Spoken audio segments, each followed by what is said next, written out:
And welcome everybody down to South Charleston High School for homecoming. I'm Brant Wilson, your commentator for tonight's contest. We're having some technical difficulties with the score bug, so please hang with us. We have about 3:15 till the kickoff as the South Charleston Black Eagles are about to take the field. The 2-4 Black Eagles coming off a loss last week against a win last week, I apologize, over the St. Albans Red Dragons. It was a 62-15 dominant showing by the Black Eagles, who have not won since week 1 when they took on the Ripley Vikings.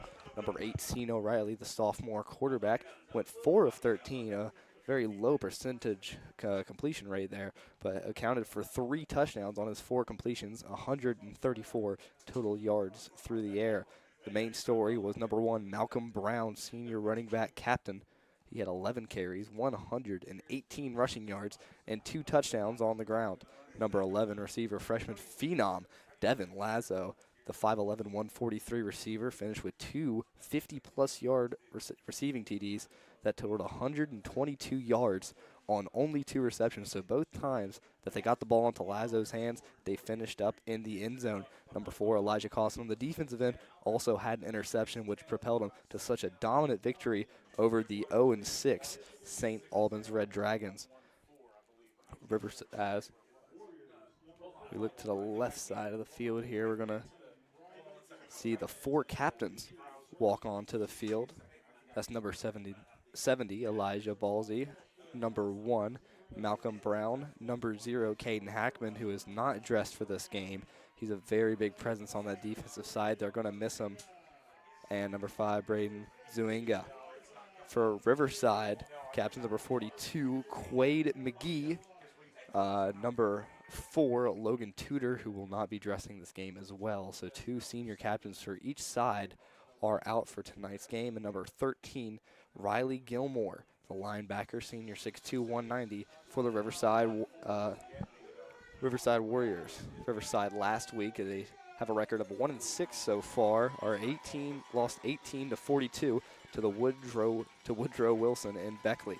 Number 1, Tavion Woods, the quarterback, was second on the team this year in rushing yards and leads over Dasani McAllister in passing yards. McAllister, the senior 6'3" quarterback, has not got as many snaps as Woods from that quarterback position, as that's been the main controversy for today.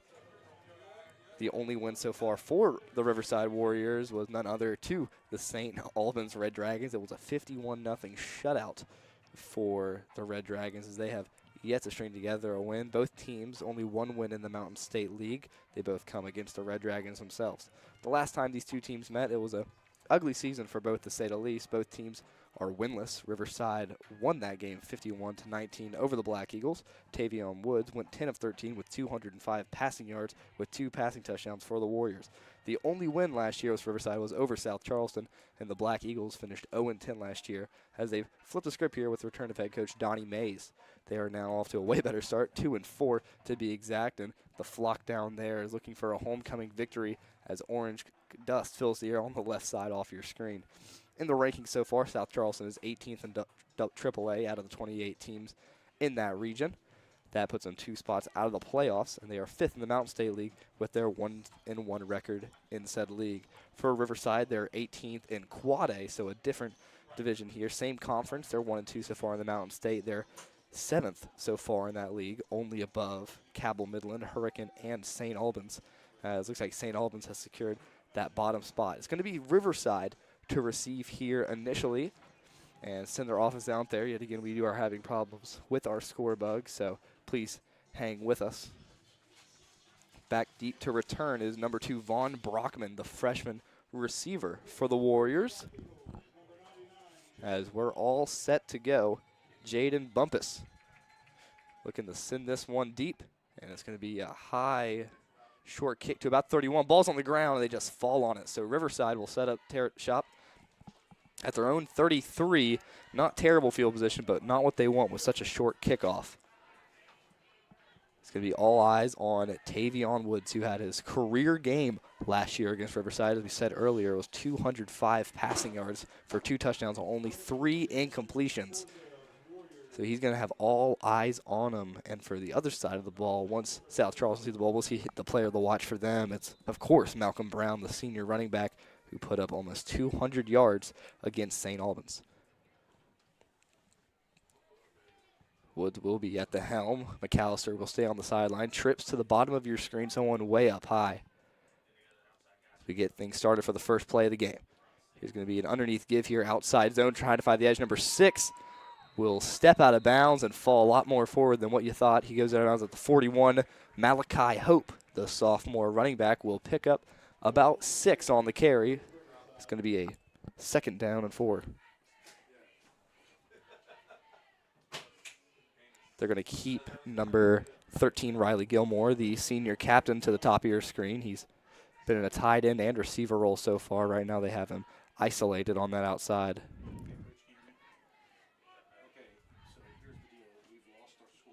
Two receivers to the bottom, 2 receivers to the top. Now pass over to the right side is caught, and then he will fall forward, fumble on the ground, is recovered by South Charleston.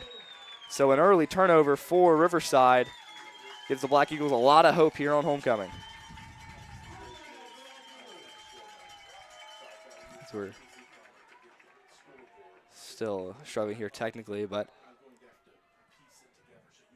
it's an early turnover for Vaughn Brockman there, the freshman receiver. Gets that bubble screen to the top of your screen there earlier. Be a 1st down and 10, as now they'll give it to him underneath. Who else? Going to try and make some work here on his last homecoming of his career. He'll battle forward, and a 1st down for Malcolm Brown. How about it? 11, 12 yards on the carry for that senior captain. And they're going to stay in tempo here, get lined up very quickly with their sophomore quarterback, Ceno Riley, who, despite the lack of completion, still had 3 touchdowns in their win over St. Albans. Yet again, going back to Brown. He breaks through a tackle at the line of scrimmage, but finally wrapped up by about 3 Riverside Warriors, one of them in there, number 20 for Riverside. That is Brody Hensley, the sophomore strong safety. Looks like he's in the trenches already early for Riverside. Yet again, going to be a keeper, though, this time for Riley, and stopped at the line of scrimmage. Not as lucky on their first play. The next 2 went for negative yards. So it's going to be a 3rd and long, 4th South Charleston. Flag down on the field, though, as we wait for the call from the Whitecap. As he steps forward and looks to give us the call.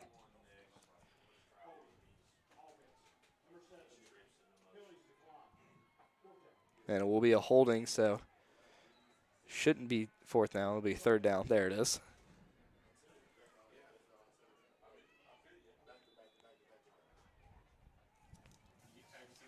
Third down and 11. And they get him to jump. A lot of things going right for South Charleston so far. They've had 2 bad plays, but now they'll be moved up 5 yards to make this a 3rd down and manageable.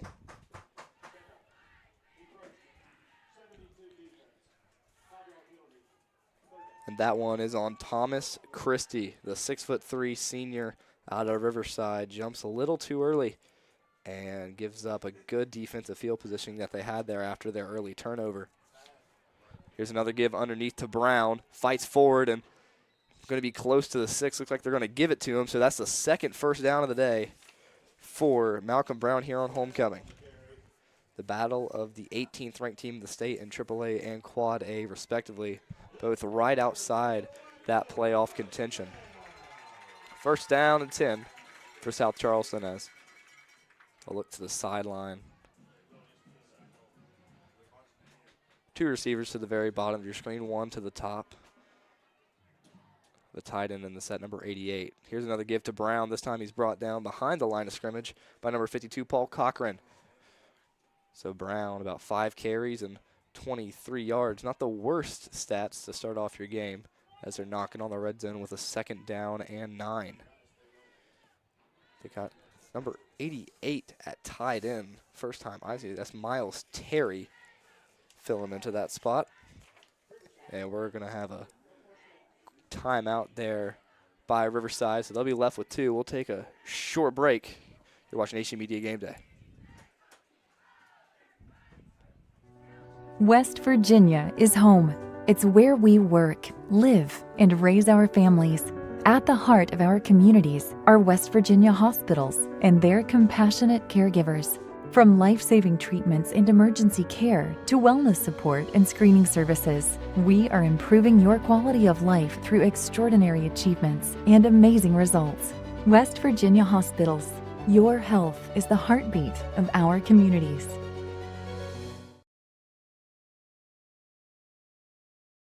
It'll be a 2nd down and 9 after some good stops on the side, but a defensive encroachment that helped lead Malcolm Brown to a 1st down on a long 3rd down. 2nd and 9.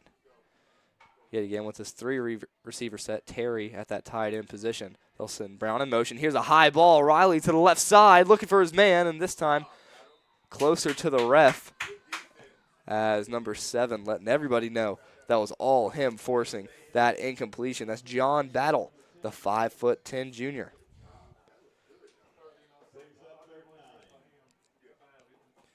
Battle, not a lot of stats on him this year. Kind of slipped under my radar, but already early making a pass breakup for Riverside.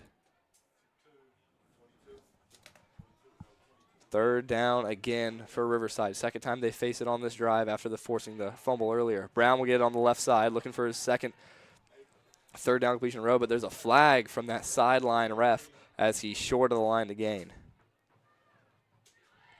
So we'll await the call here.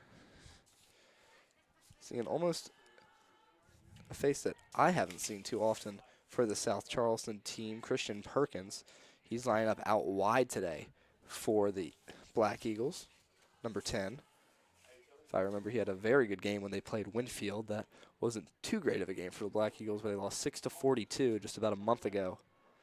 No need to focus on the negatives here on homecoming for Black Eagles. Be another holding call on South Charleston. It's the 2nd one of the day. So another 3rd and very long. They'll be placed at the 30, have to get to the 15. 3rd and 15. And staying with this 3 receiver set, this time empty. There should be 4 receivers. They'll have Brown to the outside. All alone back there is Riley. Riley lets one loose over the middle of the field. Won't get it to him. Intended for number 10, Christian Perkins. And number 22 there on the coverage, Rick Booker, the 6-foot junior for Riverside, was there in defense. Right now they're in the twilight zone. Not sure if they should punt or go for it, or it looks like it's a little too far for a field goal, so you don't want to punt the ball at the opponent's 30. Long 4th and 15 coming up for South Charleston. They look to the sideline here for, could be the final play call of the drive. 5 wide. Brown in the slot. Riley, a lot of time to throw. Hesitates, throws one to the end zone. Almost intercepted, and nobody home. So 3 straight incompletions for the sophomore will give Riverside the ball right back after a costly turnover within the 1st minute. About 9:15 left in your contest so far in the 1st quarter. We're all square at 0 apiece, as Riverside's offense will hurry and take the field. Hopefully trying not to replicate their first drive where Vaughn Brockman, the freshman receiver, who is also their return man today, fumbled one away. 1st and 10 from their own 30, almost exactly where they started this game off at about 3 minutes ago. 9:15 remaining. 4 receiver set, no tight ends for the Warriors. They'll send number 6 in motion. Looks like they're going to give it off to Hope, who will fall forward to the 35 to make it a 2nd down and 5 for the Warriors. South Charleston's defense did a very good job containing them for the very short time we saw them on the field. And without senior linebacker Caden Hackman, who is not dressed on the sideline there, it's going to be a hard gap to fill for these Black Eagles. Trips to the top of your screen. Woods will send the man in motion. And now it's going to be a keeper for Woods. There's a flag on the play, no dead ball. He breaks free now to the right side. There's still some laundry on the field, so this one might be coming back. But almost nothing but green grass ahead of him. Senior captain Braden Zuinga had to track him down near the 25-yard line in South Charleston territory. Now, even though these two teams are ranked the same,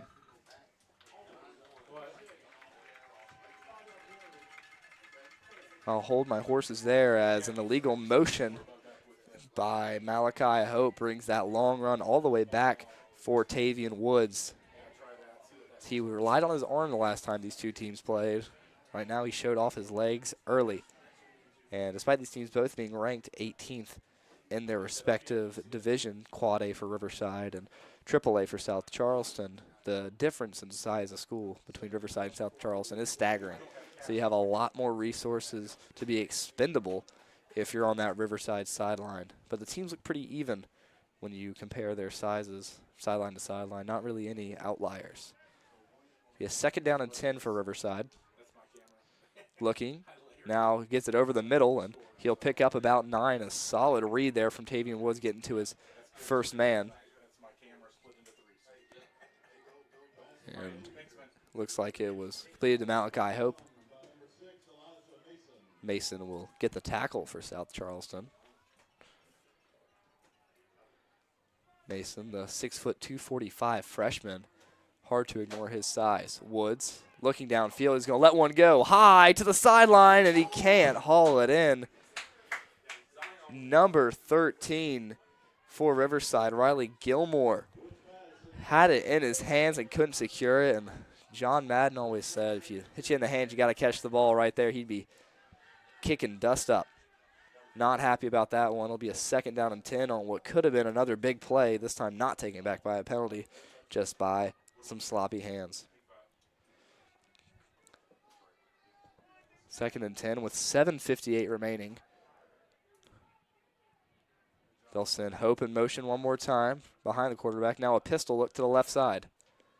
It's going to be an underneath give to number 0. Nothing working for Zion Christian. The big men up front for South Charleston getting it done. And give a lot of compliments to Chris and Bridget Riggs for getting everything up and going here under the heat of pressure at homecoming, as we got our score back up and good. So it'll be a 3rd down and long look for Riverside against South Charleston.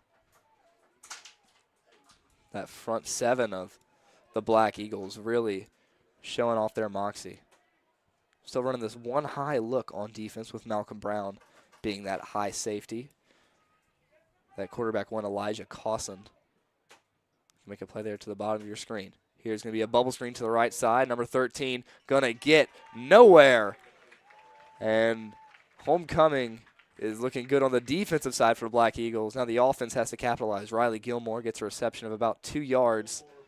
And every Black Eagle on the left side of the field was there for it as they bring out their punting unit. Eli Taft, the 5'9 junior, will look to send this one deep. And who else to send it back to return there but Malcolm Brown. He's very talented from that return position. And they'll send this one, a knuckler down the right side. It'll bounce a little bit. And there'll be no attempt to get it. Downed by number 2, Vaughn Brockman. We'll take a short break and we come back. It'll be South Charleston football. You're watching HC Media Game Day. West Virginia is home. It's where we work, live, and raise our families. At the heart of our communities are West Virginia hospitals and their compassionate caregivers. From life-saving treatments and emergency care to wellness support and screening services, we are improving your quality of life through extraordinary achievements and amazing results. West Virginia Hospitals. Your health is the heartbeat of our communities.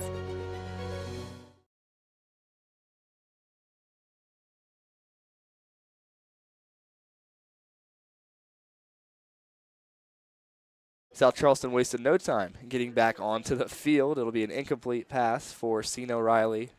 Tended there to about the 30-yard line on the far side of the screen, but nothing going.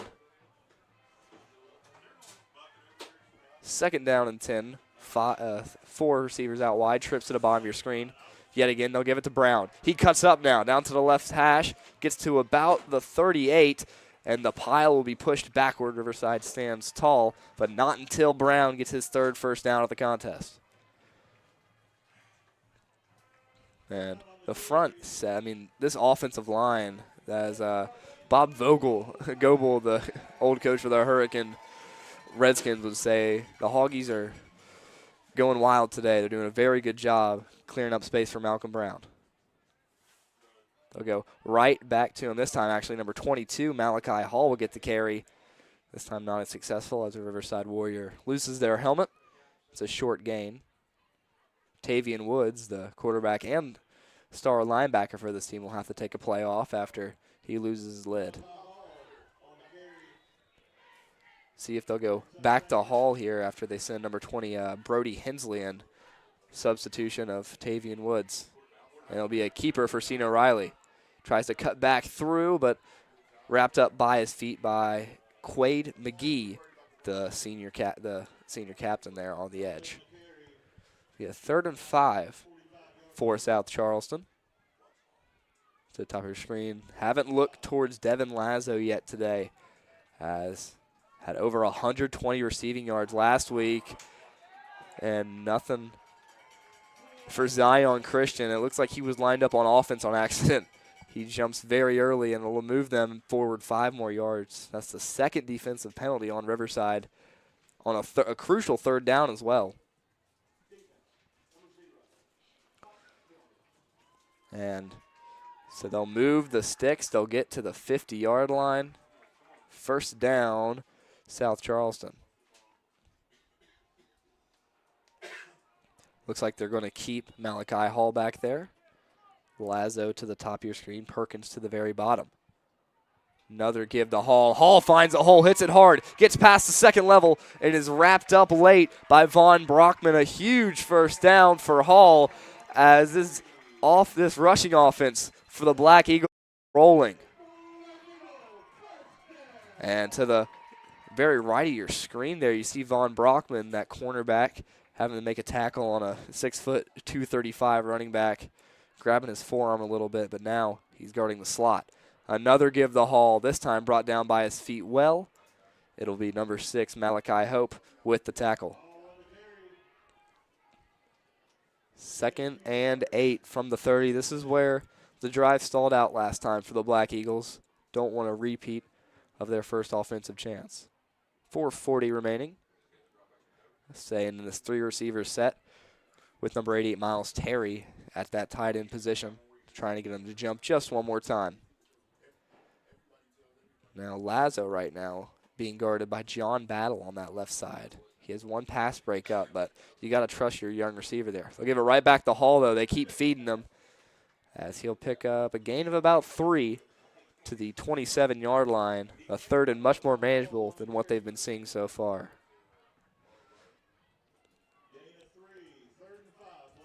Gonna have to look over to Mays for the play call.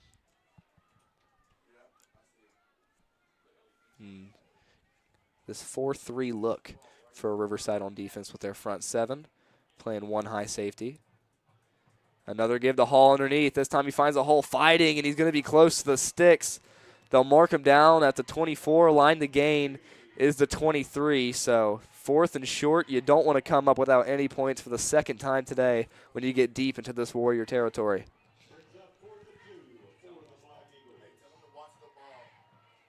They'll mark him a little shorter, so 4th and 2. 2 receivers to the very bottom of your screen, trying to spread this defense thin. Here's a give to Hall. He's brought down behind the line of scrimmage, fumbles out, and they're going to recover it. South Charleston gets a first down by extension. Malachi Hall gets the ball popped out right before he hits the turf. The Black Eagles recover, and the most unideal way to pick up a first down, Hall will come off the field for Malcolm Brown, but looks like their offense will live on, as the officials discussed. Was that legal?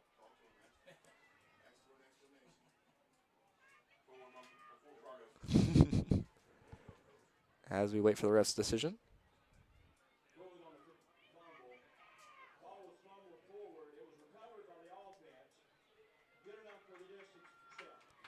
And it will stand. First down by, I believe it was recovered by number 72, Lincoln Johnson, on that right side. So he'll have that one to show to scouts that he was aware of that play. They got Brown back in the backfield with Riley. They'll give it to him. Trying to cut it out to the left side. Bounces off one tackler. Has the edge to beat, and he's brought down by 2. It'll be battle and hope to bring him down. A good carry by the senior leader. Still tied up at 0 apiece, 2:52, as the tempo has been controlled very well by these Black Eagles on homecoming. They want to make a statement win over Riverside and secure their 3rd win, putting them just that much closer to a 500 record. 2nd down and 5. Riley going to go over the middle to Lazo. There he is. Battle won't be able to get to the ball this time, but brings him down after the sticks. And a good reception by that young freshman receiver. Not as big as his last receptions against St. Albans, as both of them went for over 50 yards. This time, it'll go for about 5. 1st and goal, though. South Charleston still keeping 3 receivers out wide. To the bottom of your screen where you can't see him is Christian Perkins. Underneath give again. Brown has one man to run through. He'll try to as number 3, Jayon Tucker. Or Jayon Tucker will get the tackle there at the end. Brown's a little slow to get up, as they've been working these 2 running backs, Brown and Hall, like workhorses. They've been getting the ball 90% of the time today.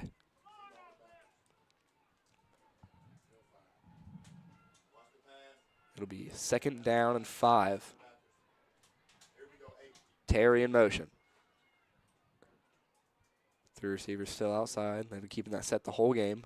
They're going to keep it, though. Riley going to try and find the hole. Runs through a man. Touchdown, South Charleston. But somehow, Hope recovered the ball, but it was much too late. The young sophomore, Sino Riley, runs through a defender and gets in the end zone. As we'll take another look at this one. No fear by the young quarterback. Going straight through to the defender. That's Cedric Coping, who made the stop, but not until Sino Riley got a taste of that orange turf. Lazo to hold, and the extra point will be good. So South Charleston strikes first on homecoming. They're up 7-0 when we come back. Riverside ball. HD.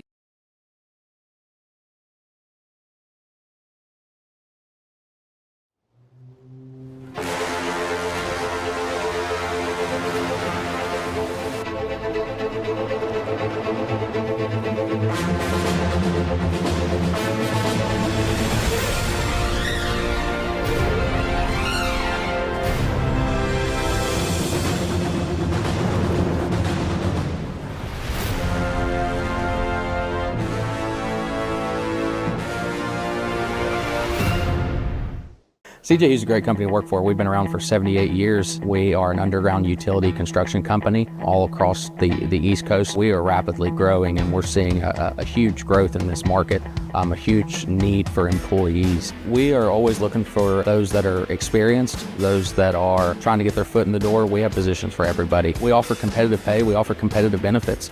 We take pride in having a family atmosphere at CJU's, and it's truly just a family. And we're back here after the South Charleston touchdown. They'll kick this one off to about the 31 again. Returned by number 2, trying to find a hole on the right side. And he does. Trying to fight through. He's still on his feet. Breaking tackle to the left side. There's a flag down. Going to try and run through one more man. And Zuinga with the tackle, but this might come back. 1:25 remaining, but there's a little bit of tapestry down. We'll await the call from the Whitecap.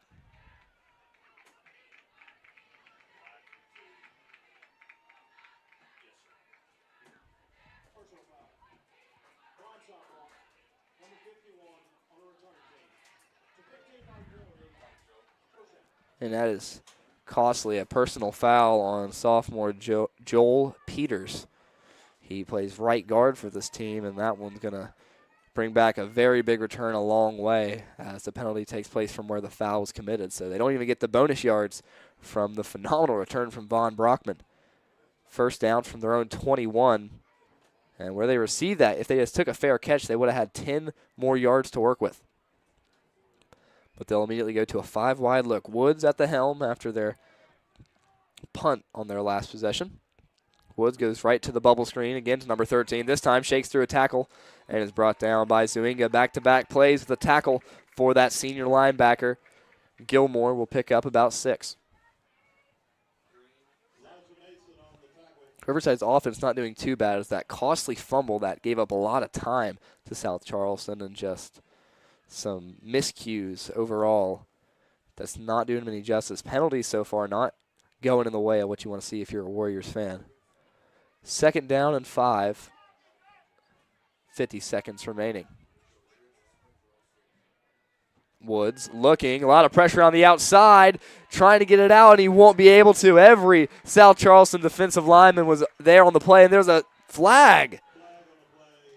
That one late, number 52, will get credited with the sack from South Charleston. That's Hayden Short. And this could be a personal foul that moves Riverside a whole lot further ahead than what you'd expect. 37.2 remaining. We'll wait for the call.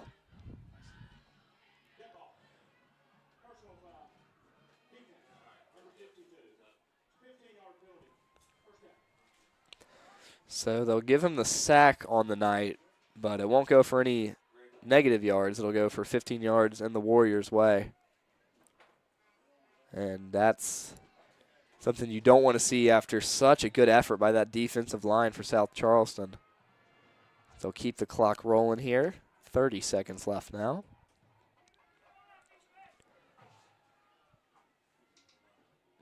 Three receivers out wide. They're going to go I formation. First time we've seen this look from the Warriors. Woods will take the snap, dropping back, and it's going to be a draw to the left side. Trying to find the edges, Hope. And not too much hope on that run. Who else but Braden Zuinga? He is doing everything. As a Subaru Legacy needs to be moved. But that'll do it for our first quarter.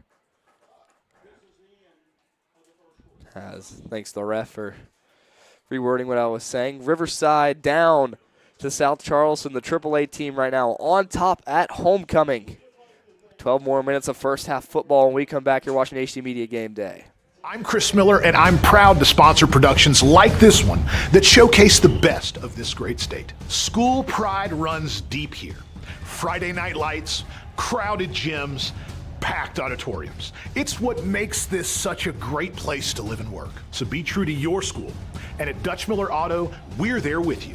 Because when we build on our young people, everybody wins. I'm proud to lead the way as we bring out the best in West Virginia. I'm Chris Miller, and enjoy the game. Surround yourself with beautiful views at the Eagle's Nest Restaurant and Lounge, open Wednesday through Sunday from 8 a.m. to 4 p.m. Try our all-you-can-eat breakfast buffet on Saturdays from 9 to noon. How about lunch instead? Join us for our lunch buffet on Sunday and Wednesday through Friday from noon to 2. Want a place to relax after a long week? Our lounge has happy hour every Friday night starting at 4:30. Great quality food at prices you'll love. Come to Eagle's Nest Restaurant, just off Canal Turnpike in South Charleston. And we're back for the second quarter of action here between Riverside and South Charleston on a Black Eagle homecoming night. Woods will have their team up in the pistol. It's going to be a inside give, breaks through one tackle. Hope again fights forward and spins off two of them. Brought down by the last line of defense, Malcolm Brown, but not until he gets about 15 with his legs. First down for Riverside. And right now, Riverside's offense is really rolling. No flag on the play, as still having a little bit of issues with that score bug. 11:40 remaining. They're going to stay in this pistol look as it served them a lot of justice. It's going to be a give underneath, almost handed it off the wrong way. Hope running east and west, not north and south, and he is brought down. Like a young tackler there, number 12, Braden Workman. He'll get the tackle for loss. The junior will get credited with it. Second down and 12 after the negative yards.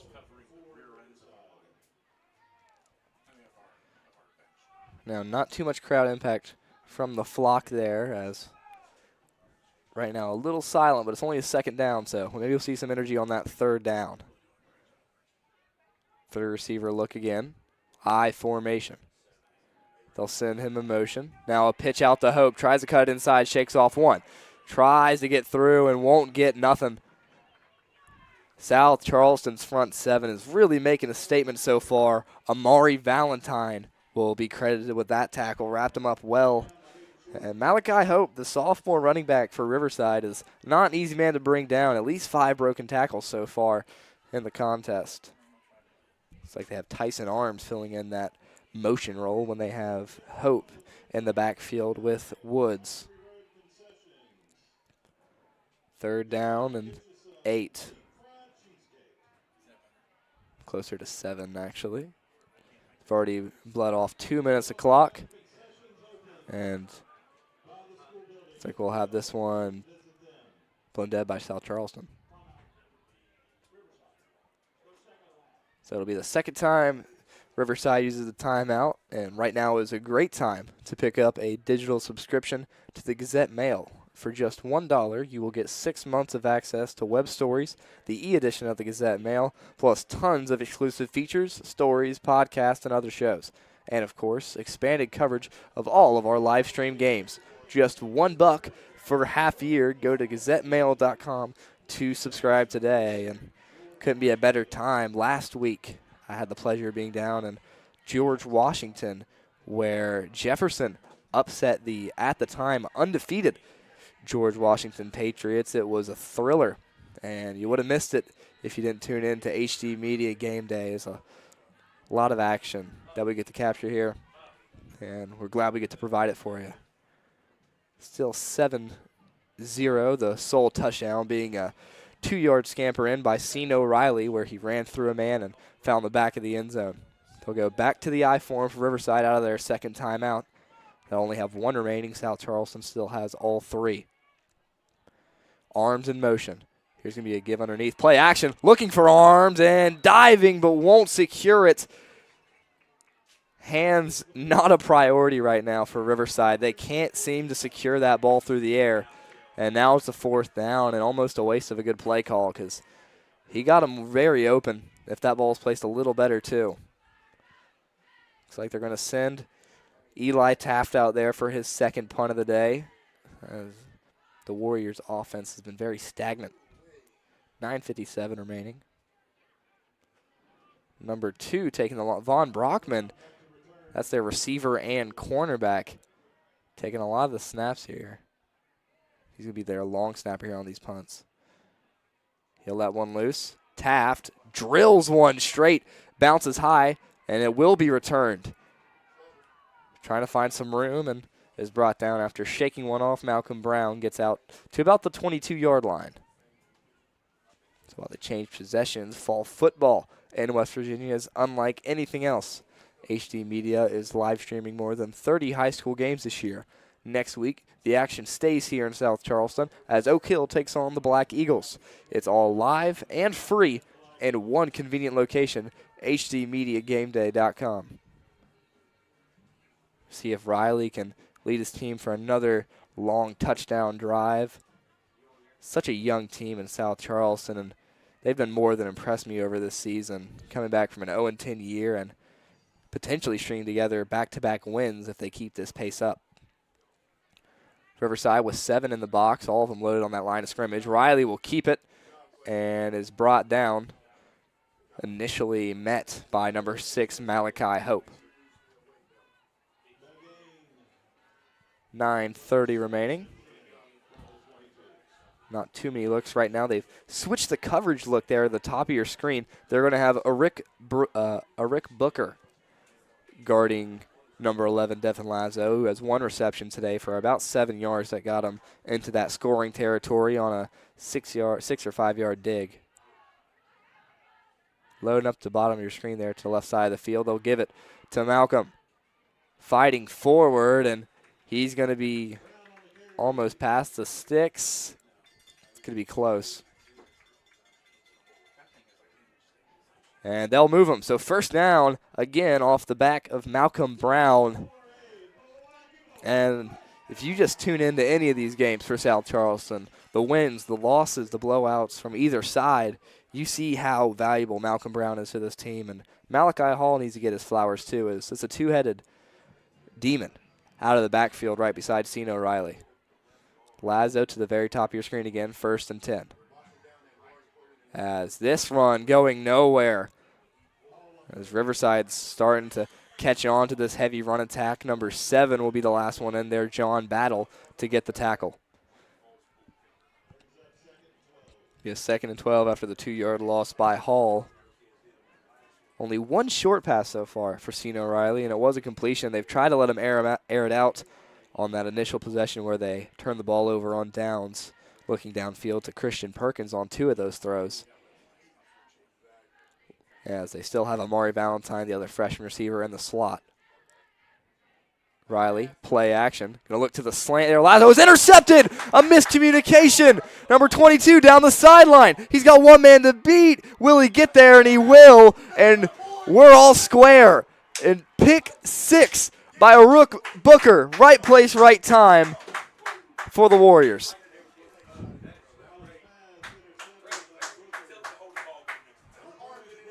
And Riley was looking for a slant, if you see here on this play action pass. And Lazo just broke out.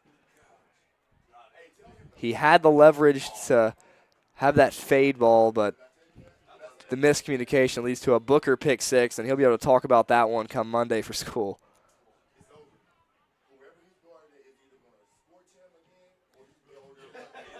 Could be an extra point coming up for Eli Taft. 2 solid kickoffs so far and a decent punt. This one blocked at the line of scrimmage, so we're not even. South Charleston, despite the mishap, will remain in the lead. It's 7-6 in the second quarter. We'll be right back with the kickoff.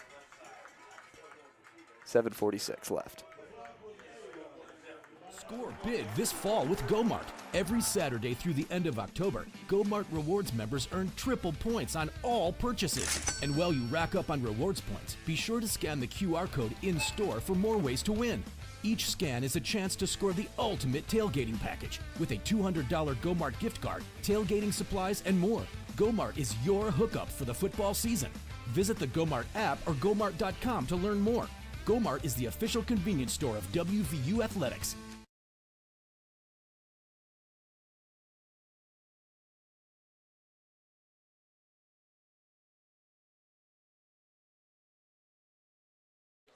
And we're back here at Black Eagle Stadium. Pick 6, if you just missed it. Rick Booker, the 6-foot junior cornerback for Riverside, takes one about 40 yards to the house, winning a foot race as he was guarding Devin Lazo that showed a slant and then cut it right back outside for a go ball. Lazo wasn't on the same page, and it ended up right in the hand. Riley wasn't on the same page, and it went right to the chest of Booker.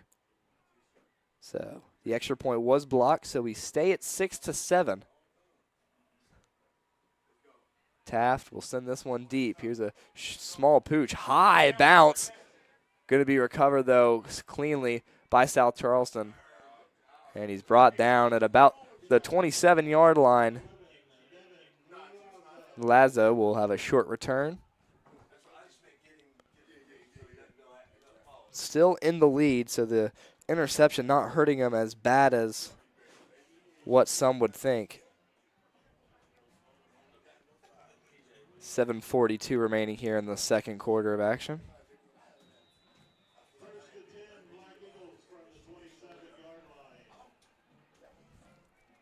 Hopefully we see Riley coming to his own here. He's had a lot of miscues today, 4 incompletions, 1 interception, only 1 completion.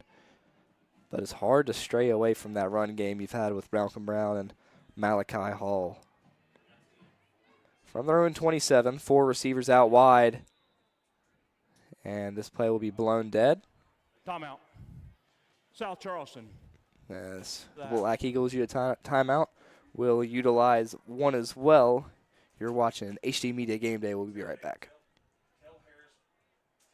Score big this fall with GoMart. Every Saturday through the end of October, GoMart Rewards members earn triple points on all purchases. And while you rack up on rewards points, be sure to scan the QR code in-store for more ways to win.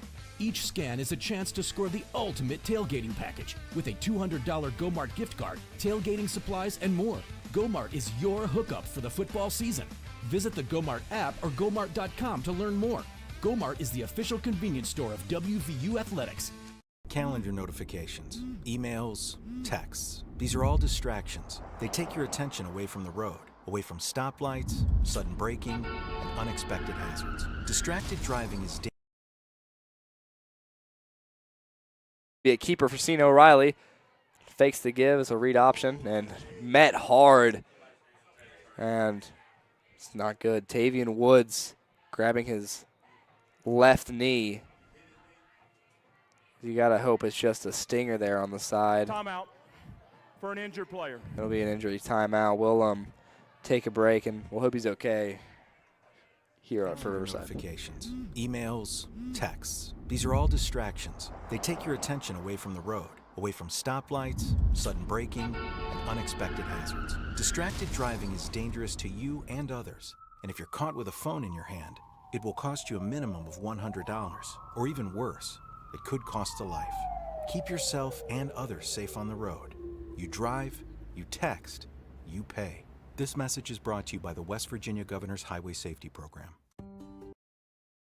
As we're back there, Tavian Woods, the linebacker, he comes off the field. He's just walking it off. Looks like it's a little stinger there. He'll sit down, hit his shin pretty hard, I'm assuming off a helmet.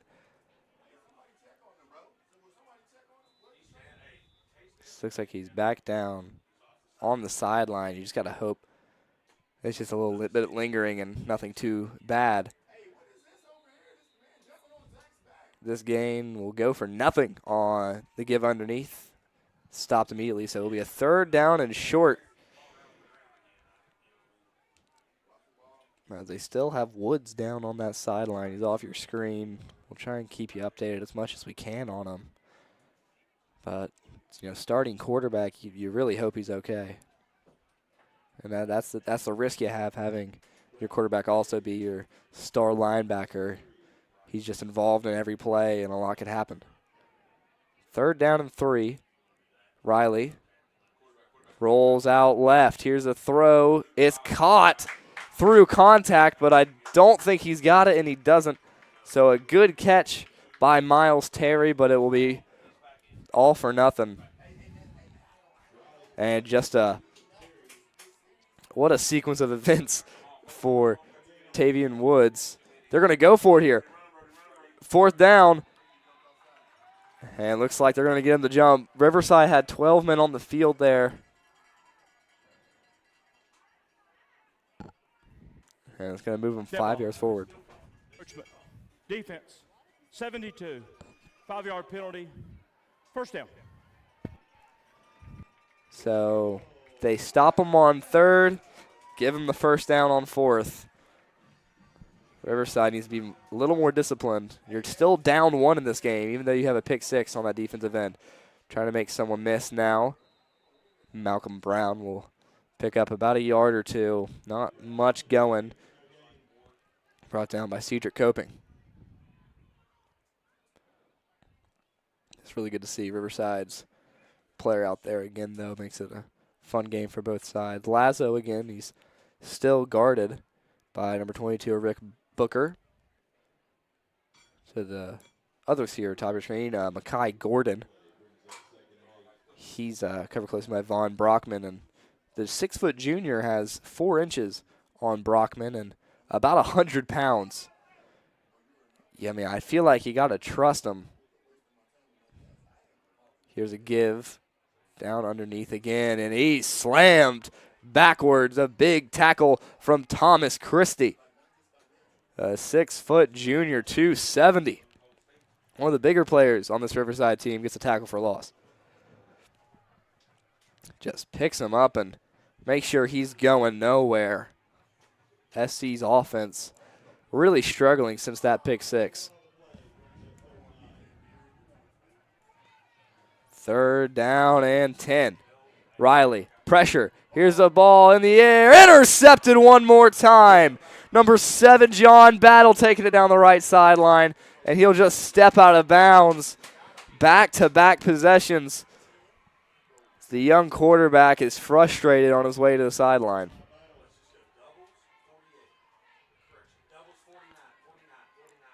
And Battle already making an early impact on this game for Riverside. Riley throws his helmet down in frustration.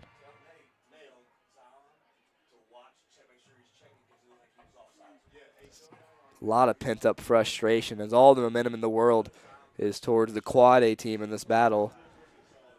The Warriors trying to get that loss to Woodrow Wilson off their back.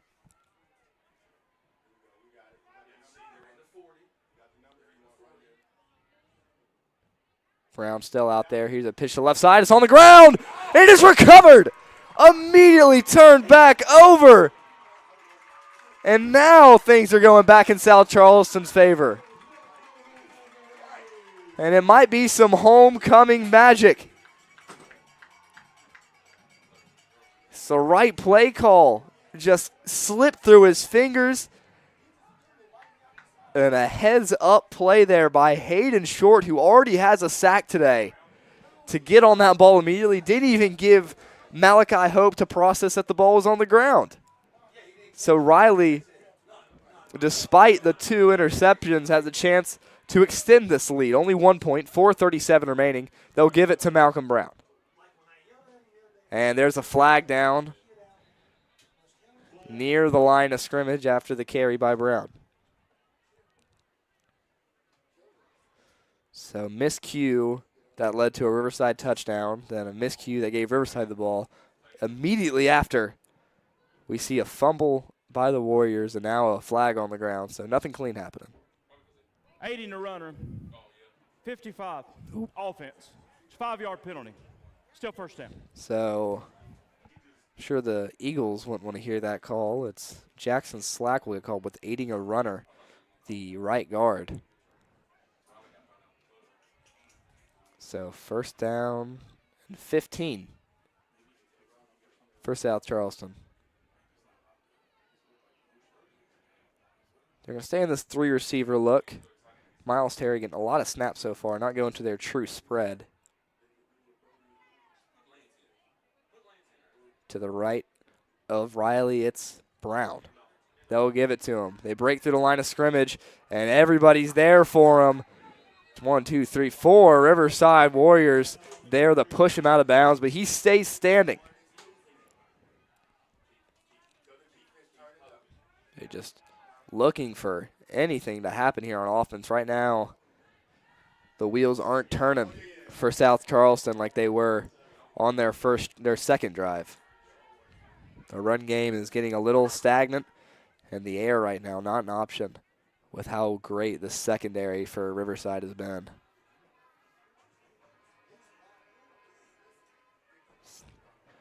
Be a second down and 15 after the penalty on first and no gain on that second play of the possession.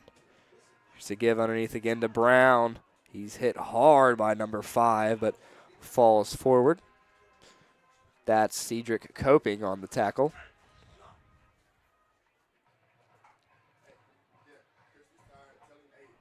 Third down and 10 look for the Black Eagles.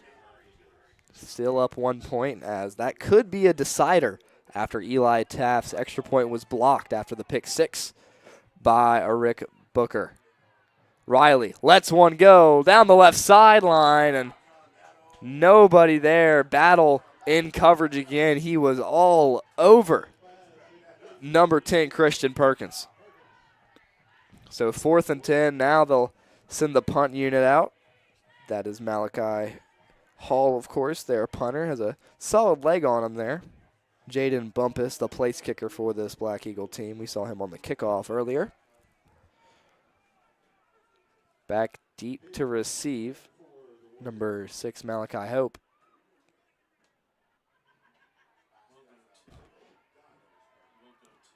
It's a high kick. Maybe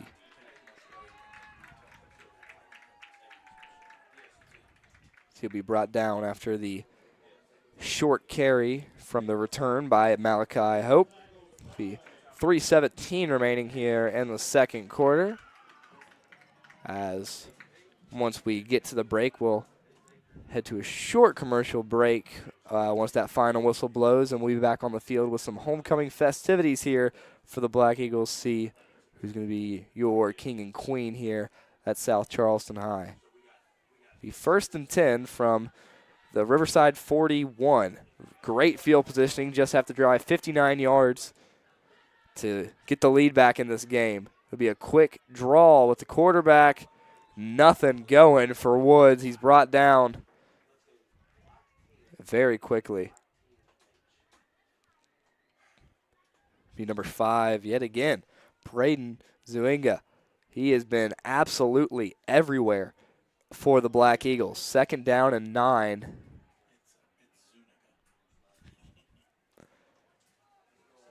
Second and 9. Be 5 wide for Riverside. 4 to the left side. That ball almost batted out the line of scrimmage. Got it to Hope. Hope now brought down by his feet. Number 52 will get the tackle. Hayden Short, who has that fumble recovery earlier. As the fans with the D and picket fence are definitely fans of Braden Short. They got a little hype after that play. 3rd down and 6. We wait for that play call. 2:05 remaining, 2-minute drill mode for the Warriors. They're going to go single back formation, twins to each side. They'll send number 8 in motion. Pitch to the left side for Hope. Hope tries to shake one off and gets nowhere. 4th down for Riverside. And maybe not the play call you want if you're Riverside. Seemed very conservative. So 4th and 8, 1:30 remaining.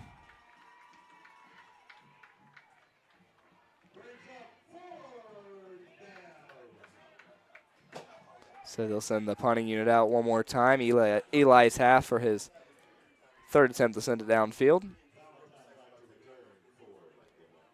They're going to have Amari Valentine for the return. This one short and rolls out of bounds at the 32-yard line. And as we get ready for our final drive, now is a great time to pick up a digital subscription to the Gazette Mail. For just $1, you will get 6 months of access to web stories, the e-edition of the Gazette Mail, plus tons of exclusive feature stories, podcasts, and other shows. And, of course, expanded coverage of all of our live stream games. Just $1 for half a year. Go to gazettemail.com to subscribe today. And 1 minute to rid this team of all the offensive woes we've seen so far by both sides, as Riverside's only touchdown came from a gift from Ceno Riley. It was a pick 6 by Rick Booker. 6-7. Looks like they're just going to burn a timeout. Mays is hot on the sideline. Timeout. As nobody's on the same page. We'll take a short break when we come back. The last drive, more than likely, of the first half. We'll return after a quick word from our sponsors.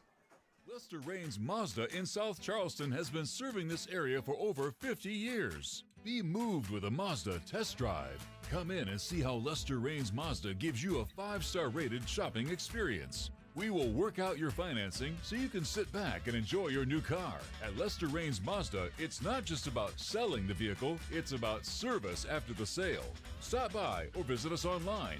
Lester Raines Mazda in South Charleston. Move and be moved. And we're back here after South Charleston's initial timeout here the first half. Probably going to use them all this drive with 1:03 remaining. As it's hard to look to the receivers here as you've been picked off twice, throwing at both sides of the field. But here's the give. You don't need a receiver. He's got open grass in front of him. Malcolm Brown, one man to beat. It's a foot race, and no one will catch him. One play, and he's all the way home, 66 yards for the senior captain on homecoming. I mean, don't need to throw the ball when you have that explosive of a back right beside your quarterback. But there's a flag down. There's a collective gasp. We'll have to cut that replay short to get the call from the official, but that really sucks the air out of the stadium.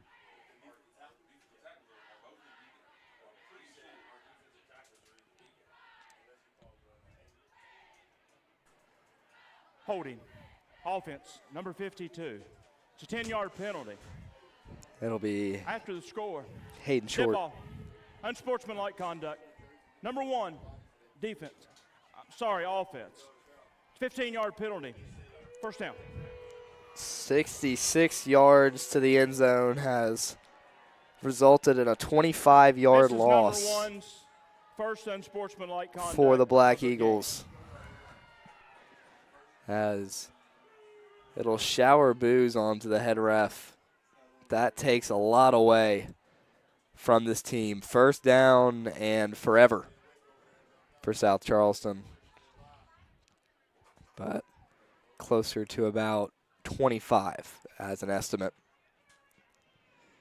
South Charleston Riverside really loading the box here on defense. They got 8 men back there playing man coverage each side. It's going to be a keeper. Riley going nowhere, and another loss. The clock will tick. This is devastating for Riverside with 36 seconds left and counting. It's a second down and very, very, very long. I'll say about 2nd and 30. Still wait for the play call. Only 5 seconds separating the play clock and the game clock. As they'll probably give one more give to Brown and send this one into halftime. As second downs don't get much longer than this, and that's what they'll do. Brown brought down the line initially before he even gets to the line of scrimmage. So South Charleston will be up a point, but down a lot of momentum. This is the end of the first half. Heading into halftime. So your score after 2, the South Charleston Black Eagles 7, the Riverside Warriors 6. We'll take a quick break, and we come back. Your homecoming festivities for the Black Eagles homecoming. We'll be right back. Before you hit the hiking trails with your crew, make a quick stop at your local Little General convenience store. We've got the snacks, drinks, and gas to keep you going. Because every great hike starts with a little planning and a lot of snacks. We're proud to be part of your journey, rooted in West Virginia and built for the road ahead. Little General Stores. Fuel your adventure the West Virginia way. Are things in your home not working the way they should? Air conditioner no longer cooling? No hot water? How about that annoying dripping faucet that just won't stop dripping? Remember Mullen Plumbing, Heating and Cooling. Mullen Plumbing, Heating and Cooling has been serving the area for more than 60 years. Mullen Plumbing, Heating and Cooling has the most professional technicians standing by to address all of your needs. 24 hours a day, 7 days a week. So remember, Mullen Plumbing, Heating and Cooling. Call us today and schedule your in-home service or schedule online at mullenplumbing.com. This is Ben Salango with Salango Law. Salango Law has earned a reputation for getting excellent results for our clients. With decades of experience handling thousands of cases, we know what it takes to deliver. Proudly voted Best in the Valley for 3 consecutive years by readers of the Charleston Gazette-Mail, Salango Law is deeply committed to giving back by investing in our community. From supporting local programs to making our region a better place to live, Salango Law is proud to be your trusted legal and community partner. Check us out at salangolaw.com. This HD Media Game Day production of South Charleston football is brought to you in part by the University of Charleston, relationship rich, career relevant. David Smith Frame and Body Shop in St. Albans, serving the needs of Kanawha and Putnam County residents for more than 30 years. The City of South Charleston, someplace special. And by Generations Ford, one destination for every generation.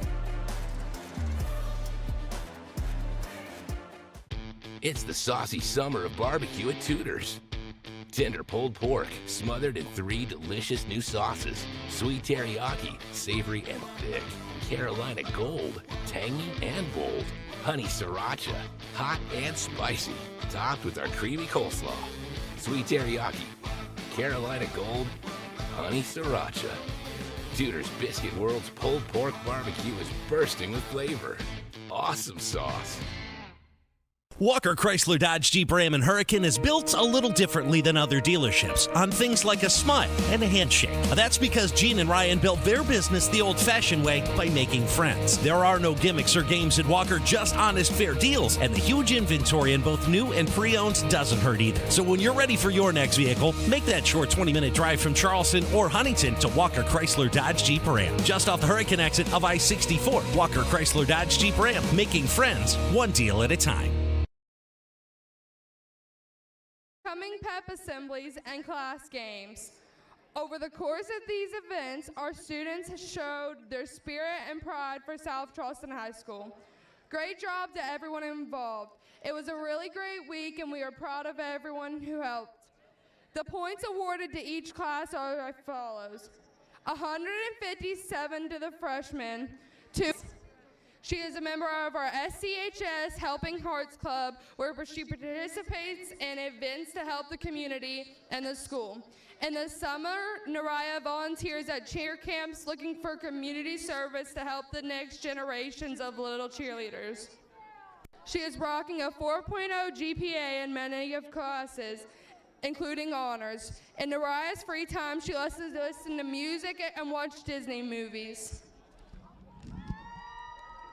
Naraya is escorted by Miles Terry, son of Mark and Shelley Terry, and the brother of Anthony and Mia.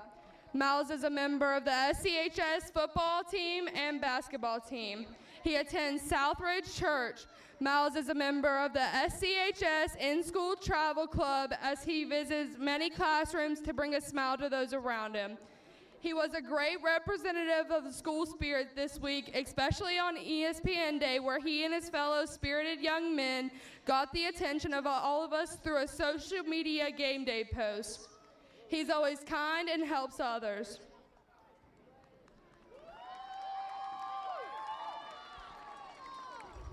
The junior homecoming attendant is Eliana Ildefonso, daughter of April and Ellie and Ildefonso. She is a member of the SCHS cheer team.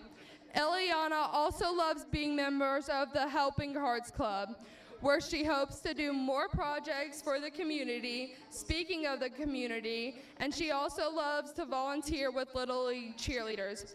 Eliana has a 4.0 GPA, and she attends Ben Franklin as part of the Therapeutic Services program. In her free time, she loves shopping and going to the gym. Ileana is escorted by Jaden Bumpus, son of Les Bumpus and Desiree Corns, with stepfather Braden Corns. His siblings are Jaslyn Bumpus, Araya Shreve, stepbrother Braden Corns. He is currently doing double duty this fall by being a member of the football team and the men's soccer team. He will also be playing basketball in the winter. Jaden is a 3-year member of the HISTA Club, which helps to further science education in the state. Jaden referees ref soccer for younger children and attends Harper Memorial Church. He enjoys playing indoor and rec league soccer in the off-seasons, spending time with family and traveling. Jaden has maintained a 4.7 GPA in honors and dual credit classes through high school.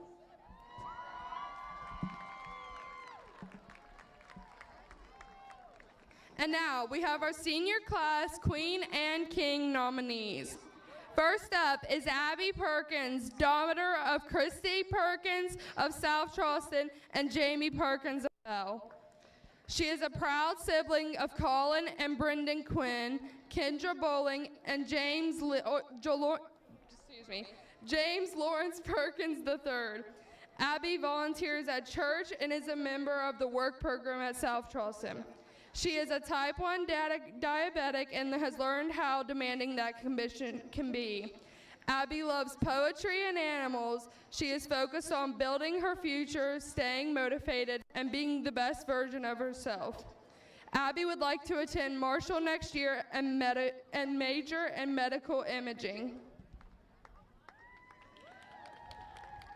Abby is being escorted tonight by Braden Zuniga, son of Nicole Polly and Chris Zuniga, and a teen brother of Alyssa Zuniga. He is a member of the SCHS football and wrestling team and is the colonial of the Air Force JROTC. Braden attends church and has maintained a 4.0 GPA at SC. In his free time, he likes to go out and participate in health and wellness activities. After high school, Braden would like to attend Marshall or West Virginia State University to pursue a degree in political science and join ROTC on campus so that he can commission in the Army as an officer.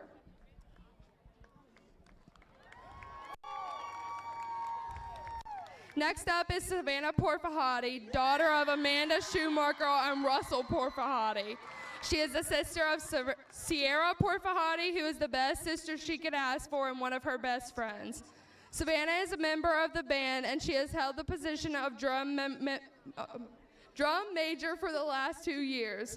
She would like to thank the GOAT, Mr. Green, for sparking her passion, which gave her the push to continue music. She volunteers with middle school, and when she's not practicing with the band, you can find her picking up your grocery order at Kroger. Savannah has maintained a 4.45 while taking IB and college classes. She loves practicing, conducting, and playing her baritone and trombone while also hanging out with her boyfriend and friends, including the many amazing people she met through the band. Savannah is currently undecided between Marshall and WVU, but plans to major in forensic science and minor in music. Savannah is being escorted by David Brown, son of Dennis and Dawn Brown. He is the brother of Timothy, Stephen, and Benjamin Homowan. Davis is a member of the SCHS band, show choir, and vocal ensemble. He attends church and has maintained a cumulative 3.5 GPA in honors classes. In his free time, David likes to write and play music and eat food. David has been in our school musicals and plays a large role in the musical artistry displayed by our school. David will be auditioning at Berklee Conservatory in Boston for funk and fusion-based performance to continue his music education after high school.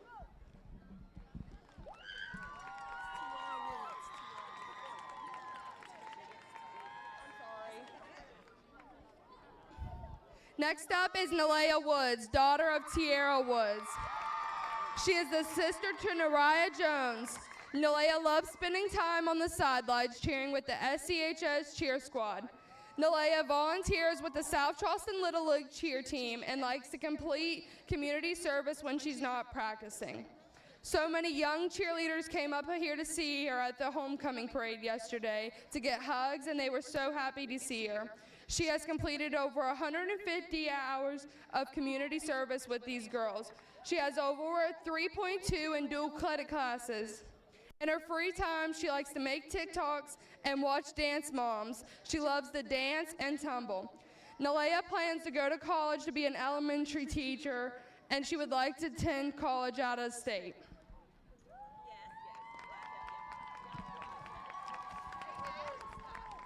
Nalea is escorted by Caden Hackman, son of Kristen and Andy Hackman. He is the brother of Ethan Hackman. He's a member of the SCHS football team and the SCHS baseball team. Caden recently became a member of the newly formed weightlifting club. He is proud to say that he was baptized into the LDS church. Caden has been making straight A's so far this year and really enjoys his civics class with Ms. Arbogast and his art class with Ms. Noble. He enjoys helping in community service as an office assistant. He loves to watch NFL and college football and has recently become an entrepreneur barber and give haircuts to his friend. Caden enjoys listening to music and staying active. Lately, he's been focused on physical therapy for his knee injury.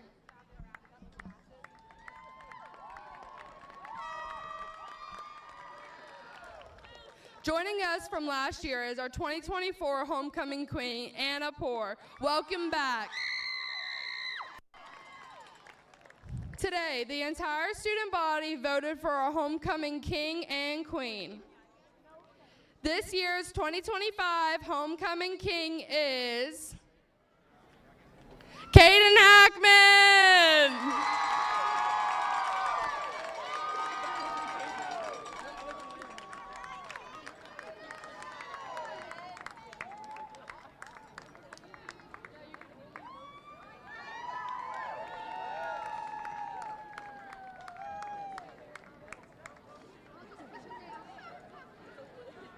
Stay there.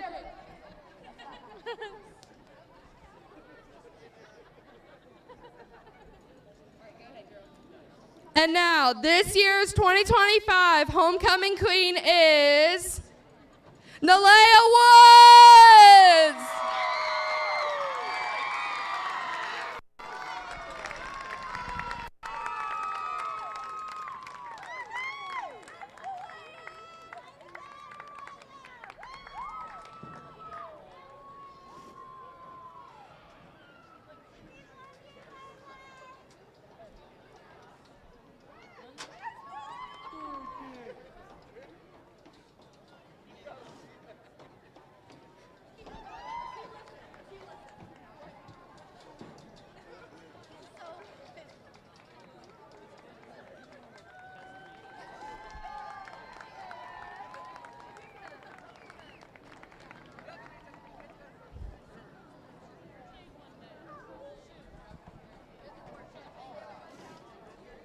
Thank you to the administration, staff, students, friends, and family for helping to make this homecoming week a success. Good luck, Black Eagles. Walker Chrysler Dodge Jeep Ram and Hurricane is built a little differently than other dealerships on things like a smile and a handshake. That's because Gene and Ryan built their business the old-fashioned way by making friends. There are no gimmicks or games at Walker, just honest, fair deals, and the huge inventory in both new and pre-owned doesn't hurt either. So when you're ready for your next vehicle, make that short 20-minute drive from Charleston or Huntington to Walker Chrysler Dodge Jeep Ram. Just off the Hurricane exit of I-64, Walker Chrysler Dodge Jeep Ram, making friends one deal at a time. West Virginia is home. It's where we work, live, and raise our families. At the heart of our communities are West Virginia hospitals and their compassionate caregivers. From life-saving treatments and emergency care to wellness support and screening services, we are improving your quality of life through extraordinary achievements and amazing results. West Virginia hospitals. Your health is the heartbeat of our communities.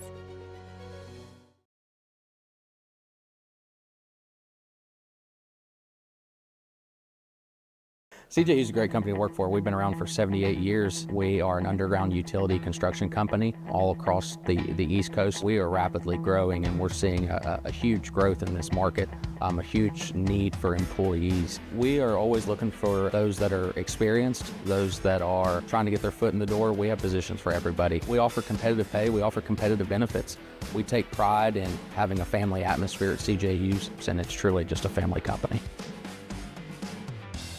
I'm Chris Miller, and I'm proud to sponsor productions like this one that showcase the best of this great state. School pride runs deep here. Friday night lights, crowded gyms, packed auditoriums. It's what makes this such a great place to live and work. So be true to your school. And at Dutch Miller Auto, we're there with you. Because when we build on our young people, everybody wins. I'm proud to lead the way as we bring out the best in West Virginia. I'm Chris Miller, and enjoy the game. Surround yourself with beautiful views at the Eagles Nest Restaurant and Lounge, open Wednesday through Sunday from 8 a.m. to 4 p.m. Try our all-you-can-eat breakfast buffet on Saturdays from 9 to noon. How about lunch instead? Join us for our lunch buffet on Sunday and Wednesday through Friday from noon to 2. Want a place to relax after a long week? Our lounge has happy hour every Friday night starting at 4:30. Great quality food at prices you'll love.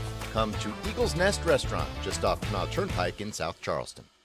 Geno's is spicing things up with 2 new specialty pizzas featuring our new hot honey sauce. Our hot honey pizza is topped with red pepper flakes, sliced Italian sausage, jalapenos, and onions. The sweet heat pizza features slices of Italian sausage, green peppers, and onions. Both are drizzled with our signature hot honey sauce. Hot honey, it brings the heat. Sweet heat, the perfect balance of spice and sweet. 2 bold new flavors, available for a limited time at Geno's Pizza and Spaghetti House. Score big this fall with GoMart. Every Saturday through the end of October, GoMart Rewards members earn triple points on all purchases. And while you rack up on rewards points, be sure to scan the QR code in-store for more ways to win.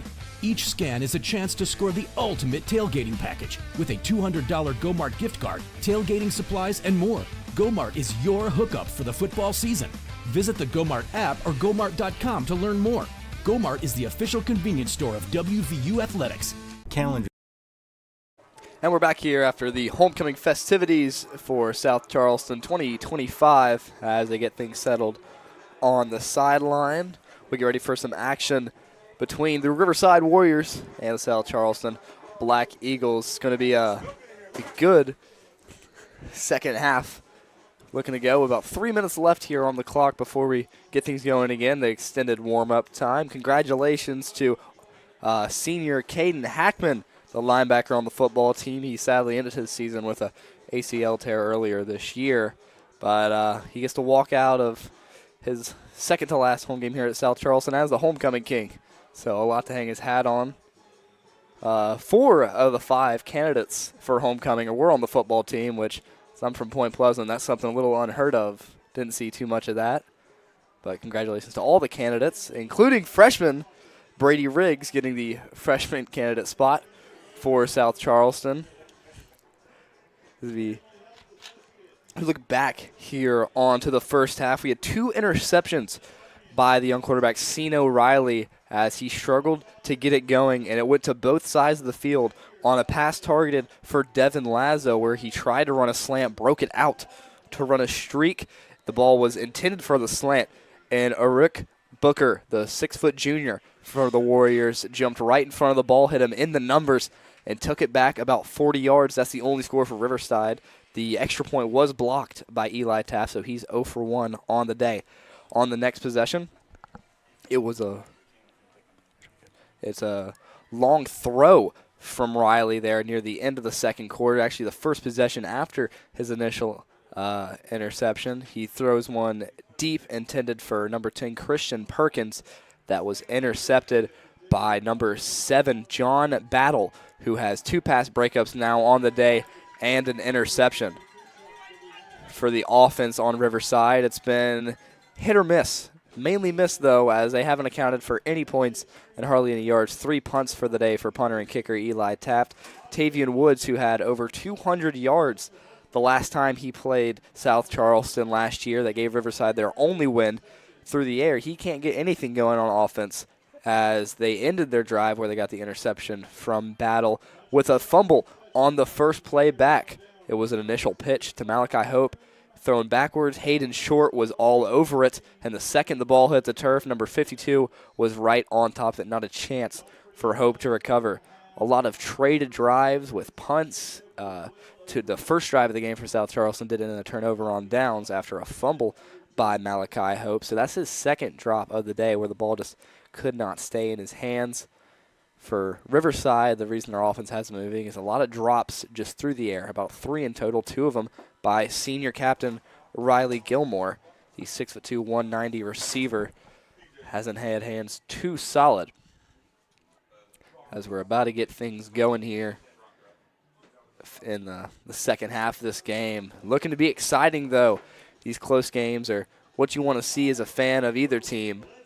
To a lesser extent, you do want to see your team win in a blowout, and I'm sure these South Charleston fans are wishing to win a little bit better. But when you're playing a Quad A team and a conference matchup and on homecoming, the stakes are very high for both sides, as both these teams are based out of Charleston, so it's also a local rivalry. A lot on the line for both teams as they're ranked 18th in AAA and Quad A, respectively, 2 spots out of the playoffs. They're trying to battle in A win here would move South Charleston up to 3-4 as they stand at 2-4 this season. Riverside, who are 1-6 with their only win coming against St. Albans, will be pushed up a little higher in the rankings with that much smaller Quad A division where 3 or 4 wins can get you in the playoffs. As they'll send a low squibber to start things off by Eli Taft. Recovered at the 25, spinning around is Amari Valentine. He's brought down near the 32-yard line. As we'll see Ceno Riley try to gain his composure, get back onto the field, and he's accounted for the only touchdown for South Charleston, about a 3-yard run that was also set up by a short pass to Devin Lazo, his only reception that went for 7 yards, which is a stark contrast to what we saw last week for the freshman Lazo, as he finished with 122 yards on 2 receptions, both receptions being over 50 yards, his long being 66 to be exact. So it'll be 1st and 10. There was a scare earlier with star linebacker and quarterback Tavion Woods for Riverside, but he's back on the field, no problem. As Riley will keep this one, shake off 2, finds a hole, hits it, trying to cut it back outside. Battle secures him, and he's chased down by the defensive lineman, Thomas Christie, but not until Ceno Riley picks up about 20 with his feet. So they're already in Riverside territory to the 49. And even though the receiver separation hasn't been too good, the running back separation has been undoubtable. They had a long touchdown that was just taken aback from a penalty and an unsportsmanlike conduct, as they'll give it right back to the man who had the unsportsmanlike conduct, number 1, Malcolm Brown. He'll pick up about 6 yards. Mark it about 5, so it'll be 2nd down and 5 for the Eagles as they're moving the ball early and well, which is really what you want to see. Their first 2 drives were following the same suit until they stalled out on 1 and really picked it up on that 2nd drive. Not the same team since, really. 2 tight end sets, a heavy set, really, for this team. Stiff arms his own offensive lineman to push him into the blockers, and 4 Riverside defenders will bring him down. The main guy on the tackle there, as we look for number 52, Paul Cochran, the 5'9" sophomore, 211 pounds on that front line. A very good frame, as both of these teams are built well, and especially the South Charleston team, a very young team with young athletes, not too many seniors. They've gotten Riverside to jump at least 3 times so far today. Right now, no luck as they try to make it a 1st down here on this 3rd and 4. Another give underneath the Brown. Runs through 1, fighting. Will he get it? Gets to the 40. The line to gain was a 39, so he won't get it. And another flag down, as this game has really been plagued by the referees. Not in a bad way, just a lot of laundry so far. We'll wait for the call from the side judge to the top of your screen on that Riverside sideline. As they might have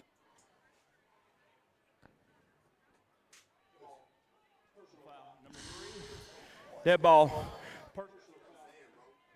2. Those offset. So Amari Valentine and Rick Booker getting chippy with each other there on that top of your screen, this receiver and cornerback confrontation.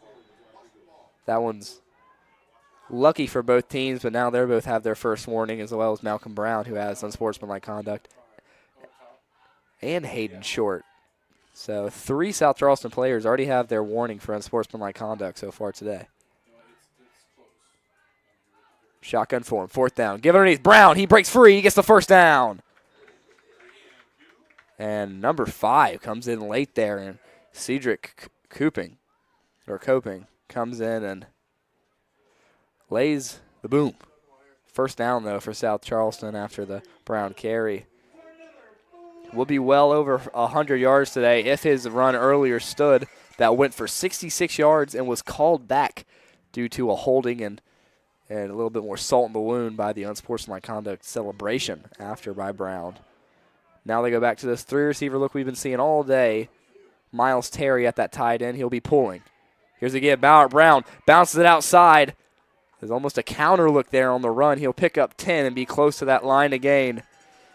I mean, Malcolm Brown's going to have plenty of tape to give the colleges here. This senior captain is doing everything right on the ground.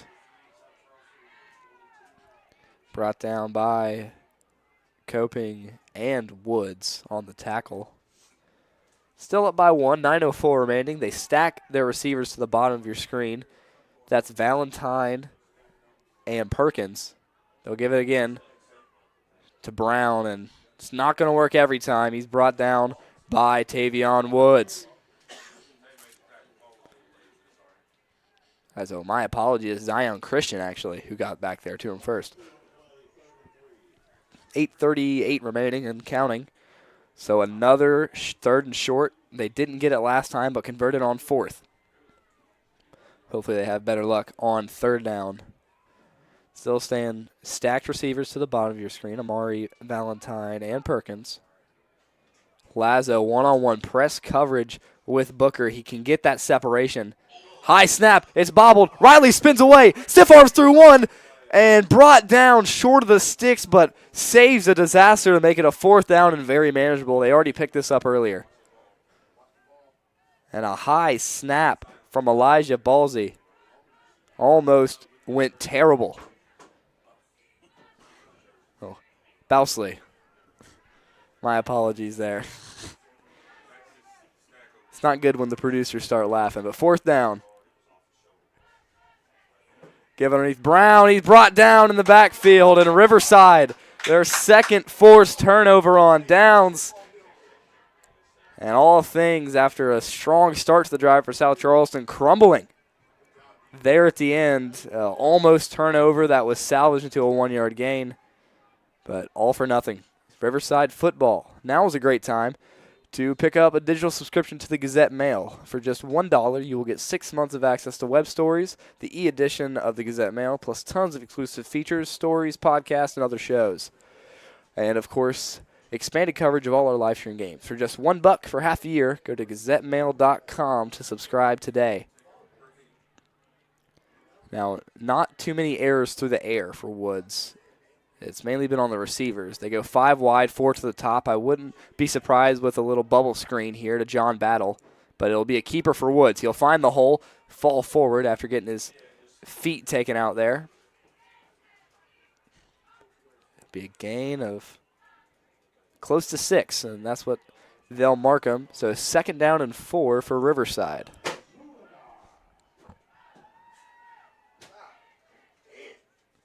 South Charleston's defense has held this quad A offense to 0 points so far. There's a lot for them to hang their helmet on, but they still got 2 quarters left, and if this offense doesn't get moving, it's only a matter of time till Tavion Woods, a very talented athlete, can get this team to the end zone. Dropping back, clean pocket, ripped one over the middle, and nobody home. And Brown almost had a chance at it if he kept his head up. Be a 3rd down and 4. Tried to go to the steam. That pass was intended for Tyson Arms, the junior. He's been in motion. My apologies, actually, for Malachi Hope, the sophomore running back. Arms has been that motion man when Hope has been in the backfield, so they've been mutually exclusive. 3rd and 4. Going to go to a 5 wide look again. John Battle to the very top of your screen. All alone at the bottom is Riley Gilmore. He's got a lot of separation there. He can just take a hitch and drop it, but Woods is just going to take the carry. He's going to launch one deep. Thought it was a run. He's wide open. He fooled everybody. And the bend don't break is broken. Number 2, Vaughn Brockman, is in the end zone. And what a play call by this Riverside coaching staff. Heath Huffman and co. sold the run harder than anything. Just a dead sprint, and nobody picked him up. Woods makes what could be the easiest deep ball of his career. And they'll find the end zone for the first time today. It'll be marked down as a 62-yard touchdown. And they got to go for 2 here after their blocked extra point, after their pick 6 by Rick Booker. 5 wide look again. Really spreading out those receivers to the left of your screen. One-on-one coverage from South Charleston, everybody. Woods is going to look to keep it. Try and find the edge. He's going to have to cut in and power, and he will. So they'll take a lead by 7. Riverside flips the script with a long bomb. It's 14 for the Warriors and 7 for the Black Eagles on homecoming. We'll be right back after a short break. You're watching HD Media Game Day. ready to unlock a future filled with remarkable pay, unbeatable benefits, and unparalleled satisfaction? Imagine embarking on a journey that offers you a college-level education without the weight of debt, all while earning a steady income. Look no further than the West Virginia Building and Construction Trades Apprenticeship Programs. Join us, and together, let's build a future that's brighter and stronger. Go to actwv.org to apply today. The West Virginia Building and Construction Trades, where the future is forged.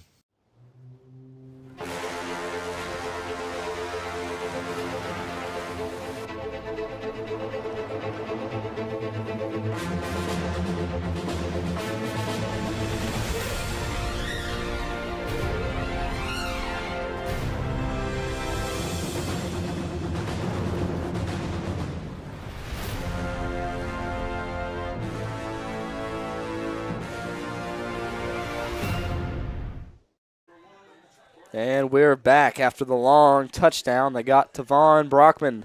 The 5'8 freshman gets the first offensive score for Riverside, and they go up 14-7 from the rushing two-point conversion by Tavion Woods. 6:48 remaining here in the third quarter, as they'll send this one deep. It's another low squibber, as it's hot on the ground, recovered by number 2, and Makai Gordon. No luck for South Charleston. That's the first touch we've seen. For Gordon. And it'll go for negative yards on the return. So they start within their own red zone at about the 17-yard line. It's really crumbling for the Black Eagles so far. 6:43 remaining.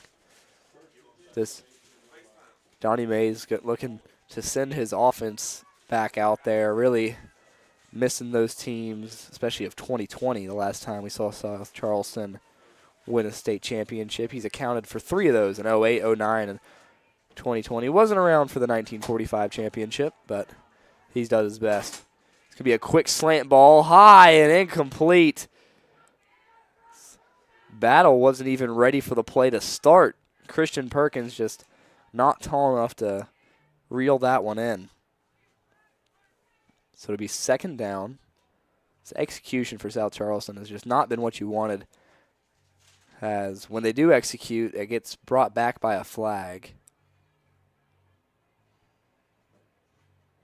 Second down and 10.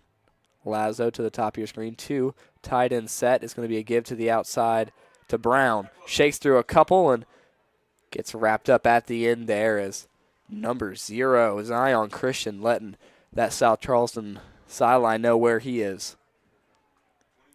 Gordon's going to come off for Hall. Brown's going to come off for Hall, and Gordon's going to come onto the field as well. Put him in that slot position. Hayden Short coming off. Short's been coming in as more of a 6 lineman role in that heavy set where they're deep in their own territory. They put Terry on the outside, but Terry will remain in at that tight end position. Gordon in the slot to the top of your screen. Riley, play action, has pressure coming, looking, and he's brought down again, Zion Christian. That's back-to-back plays with a tackle. This one is a sack. The 5'11 junior making his name known here at Black Eagle Stadium. No choice but to bring the punt unit out. They'll keep Malachi Hall out there to send this one deep. 5:26 and counting as we look to flip possessions one more time. It'll be Malachi Hall kicking to Malachi Hope. And this one wobbly and comes out bad. This one won't even reach the 40, out at the South Charleston 36. So a very short field for an offense that's hot off of scoring. Riverside has the ball. And with that, fall football in West Virginia is unlike anything else.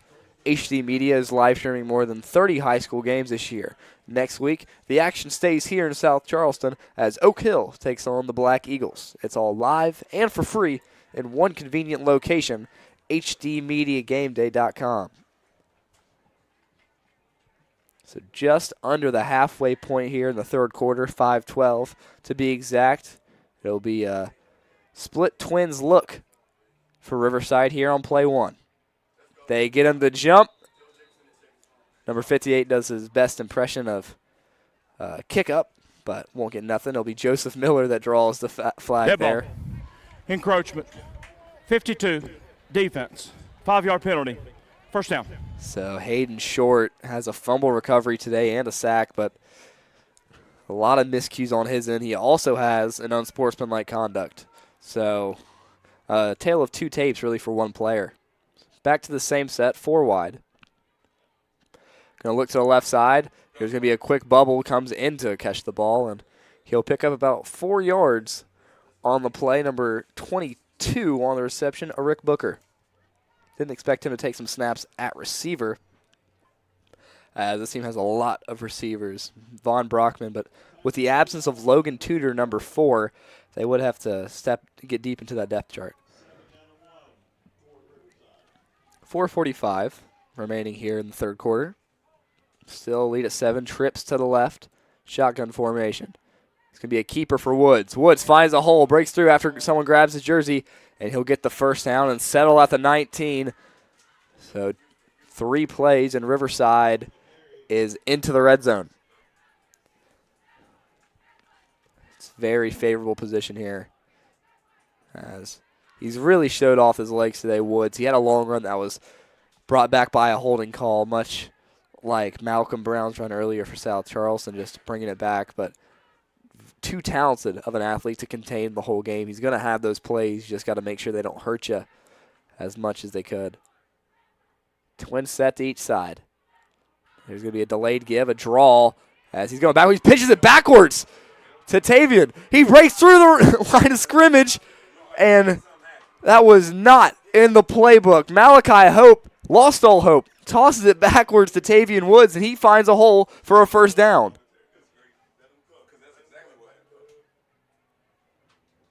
And Woods falls forward there after the contact and gets yet another first down. So it'll be a first down and goal from the 7. Be 3 receivers to the bottom of your screen, 2 to the top. It's a spread look. He's all alone back there. Woods dropping back. Quick throw over the middle, and a lot of holding there. We won't see a flag.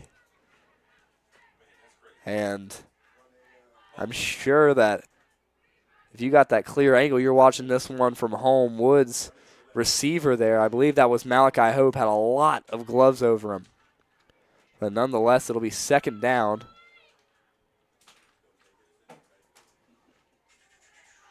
Lead still at 7 with a chance to extend it. 3 more plays to reach that pylon. Shotgun form, they switch to an empty look, 5 wide. Brown, a quick keeper, powers it through the middle, and he's brought down near the 6, might have got to the 5. So 2 yards and 2 plays. Not what Riverside was expecting, especially after such an electric drive starting in South Charleston territory. Draining a lot of clock, which is favorable. You have the lead, and you've shown your defense can start to contain the South Charleston offense. Now back to this 5 wide look again with 4 receivers to the top. They have Tyson Arms set back the most. Tavion trying to find something. Hit as he throws, and it's caught by Arms. Touchdown, Riverside. And an impressive release by Tavion Woods. His right arm was held as he let that ball go. It's 6 for the Warriors.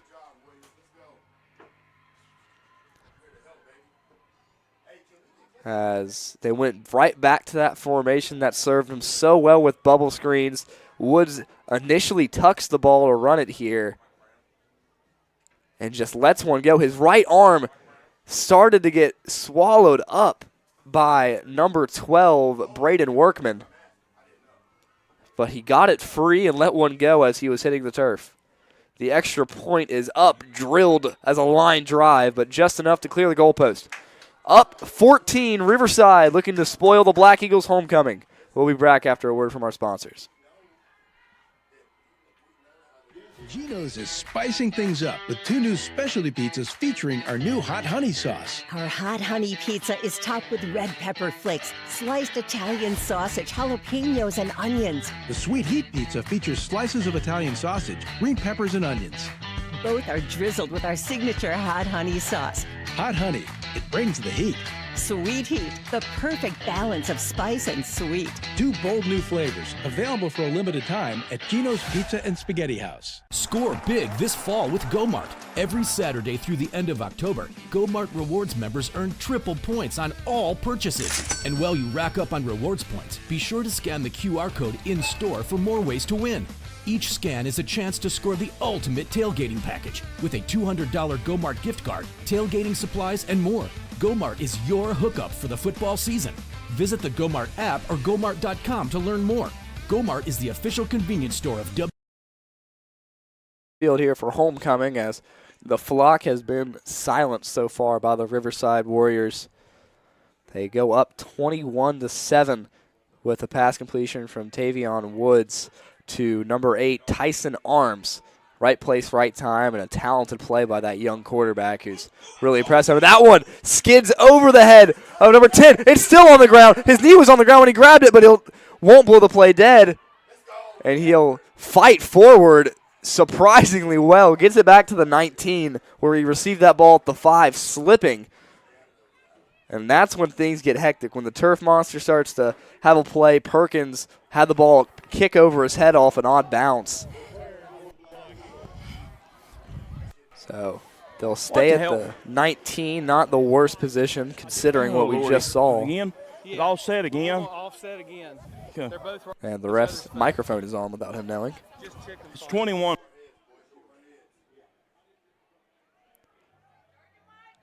So I have a feeling it's going to be offsetting on sportsmanlike conduct.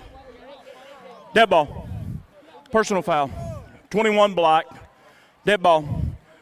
22 white. Those offset. First down, South Charleston. So Damian Cheney and number 22 for South Charleston, Arook Booker, both getting a little too chippy after the play. It won't affect anything, but things are really getting heated in this rivalry, especially on homecoming. You want to defend your home turf. Riley looking, lets one go deep. He's got a man, and it's caught. Number 10, and he's brought down at the 34-yard line. Christian Perkins. After the almost blunder on the kickoff, he takes it about 40 yards downfield.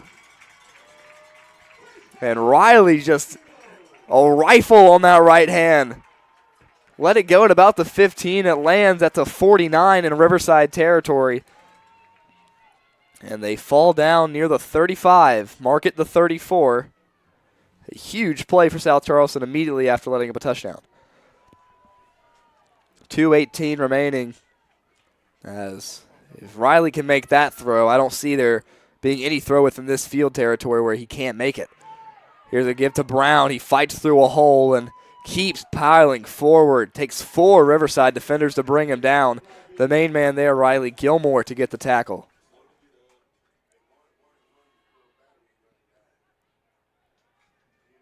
Just under 2 minutes now. It's a second down and short after the Malcolm Brown run. Same for Riverside. They send the heat. Riverside. Here's a high ball. Will it get to him? No. There's a flag. A little late. John Battle will get it. It's hard to contain Christian Perkins right after he got that big play. As the coaches here not in agreement with the call, we'll wait for the official word from the ref. Pass interference. Defense. Number 7. John Battle for penalty. Riverside. First down. Number 7. He's had a perfect game and the fullest extent of the word, but that's his first real error. Timeout. He has an interception. Riverside. And a pass Their first breakup. half. Riverside will use a timeout, so we'll take one with them. We'll be right back after a quick break. South Charleston ball in the red zone. Calendar notifications. HDMediaGameDay.com.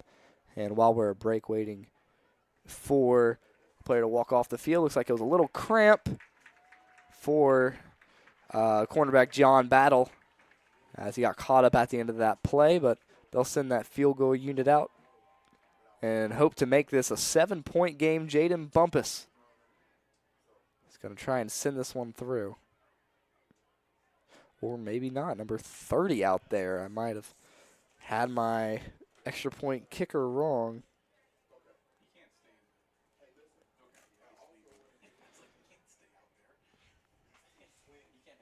.127 left. That's the time of score as we await the extra point from South Charleston.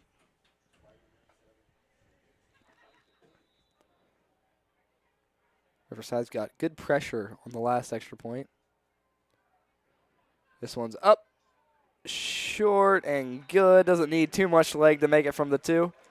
So South Charleston brings it within 7 with 90 seconds left here in the third quarter. So get ready to send things off. Right before they kick it off now is a great time to pick up the digital subscription for the Gazette Mail. For just $1, you will get 6 months of access to web stories, the e-edition of the Gazette Mail, plus tons of exclusive feature stories, podcasts, and other shows. And, of course, expanded coverage of all of our live-streamed games. Just $1 for half a year. Go to gazettemail.com to subscribe today.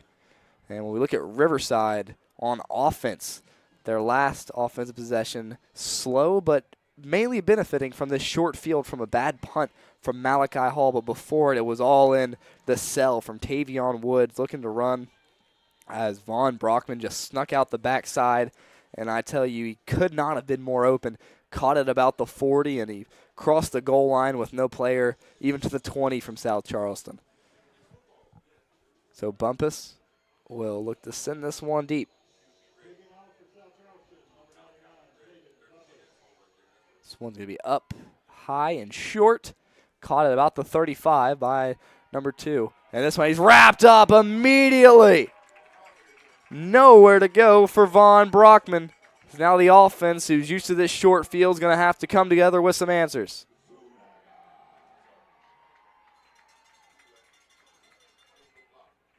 It's a phenomenal play. The special teams, besides the punting here for South Charleston, has really shown their strength, not letting any big plays up on that third side of the ball. So now Woods will look to settle again. Back-to-back scoring drives for Riverside. And that's something that can't be taught sometimes. Shotgun form, Woods looking, and this one's going to be blown dead immediately. False start on the offense, as we'll see on who it's on here shortly. Dead ball. False start. Number 58, offense. It's a 5-yard penalty. First down. And that'll be on the left guard, Joseph Miller, the 5'8", 234 senior. Got a little jumpy there, heat of the moment, as you're only up by 7 now with a South Charleston offense that really found its groove last drive. 21-14 with 81 seconds left in the third quarter. One player we haven't seen involved as much as he was in the first, Riley Gilmore, the senior captain. There he's to the bottom of your screen, very bottom, at receiver. 5 wide look. Woods looking, trying to avoid a sack now. Hit the ball as it came out of his hands. Might have had a man open, but no one will secure it. So be a second down. Second down and 15. It was looking for Vaughn Brockman, who has that touchdown, as we were talking about earlier. I mentioned that earlier. They're without their receiver, Logan Tudor, who's also their starting strong safety. So Riverside, you lose a senior player that had a large impact on your game. It's the same story on the defensive side for South Charleston. Caden Hackman with that ACL tear and now a homecoming king prize to his name, so congrats to him for that. We hope him a speedy recovery for baseball season. Woods looking. It's going to be a quick dump underneath. Going nowhere. Number 6 will get the tackle for South Charleston. As now this defense really showing their strength. Elijah Mason, the front 7 man, getting through and making it a third and very long for Riverside. Let's just call it a 3rd and 20 as the clock begins to wind down. Just about a play or two left in the third quarter. You're going to have John Battle to the top of your screen, followed by Vaughn Brockman and number 8, Tyson Arms. Woods looking, has the check down, not going to hit it. Tries to run through 2 big men. He breaks free. Here's a floated pass and almost intercepted. That would have set him up beautifully. That one trying to get it to Malachi Hope. Won't be able to get it there, and now the punt unit comes out for Riverside, giving South Charleston a chance to tie. 23.8 left to send this one deep.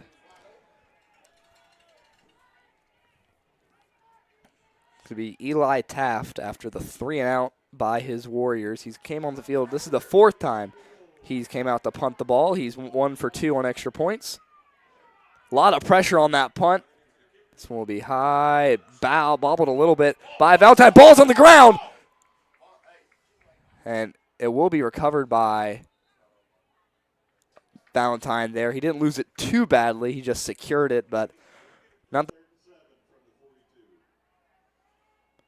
So their 3rd down play now from about 7 yards from the sticks needs to be a good one to keep this drive alive. Don't want to go 3-and-out with a chance to tie this ball game and give this Riverside offense, who's stagnated a little bit, the ball back. As last drive was their first time they stopped him after the long touchdown pass that got to Vaughn Brockman and the succession of plays that led to Tavian Woods throwing one to Tyson Arms from short field.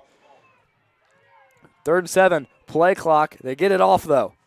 Looking right, steps up in the pocket, looking to run now. Keeps his eye downfield. Going to have to make a miracle to get out of this one. And nobody's home for him. Everybody on top of Riley. And that initial contact by Jaylon Tucker forces a 4th down. So he loses 2. They're going to send the punting unit out. Try and pin him deep and get a quick stop again like they did last time. 11:19 remaining, a less than 2-minute drive for South Charleston. So if they're going to lose the ball, they might as well make it as quick as possible. Hall to send this one to Hope. And that one almost blocked by Zion Christian. Hope with the return. Hope making one miss. Now down to the right sideline. Hope's got some room. He's got green grass. Oh, a crackback block. That might be a penalty. Hope will get all the way home. No flag.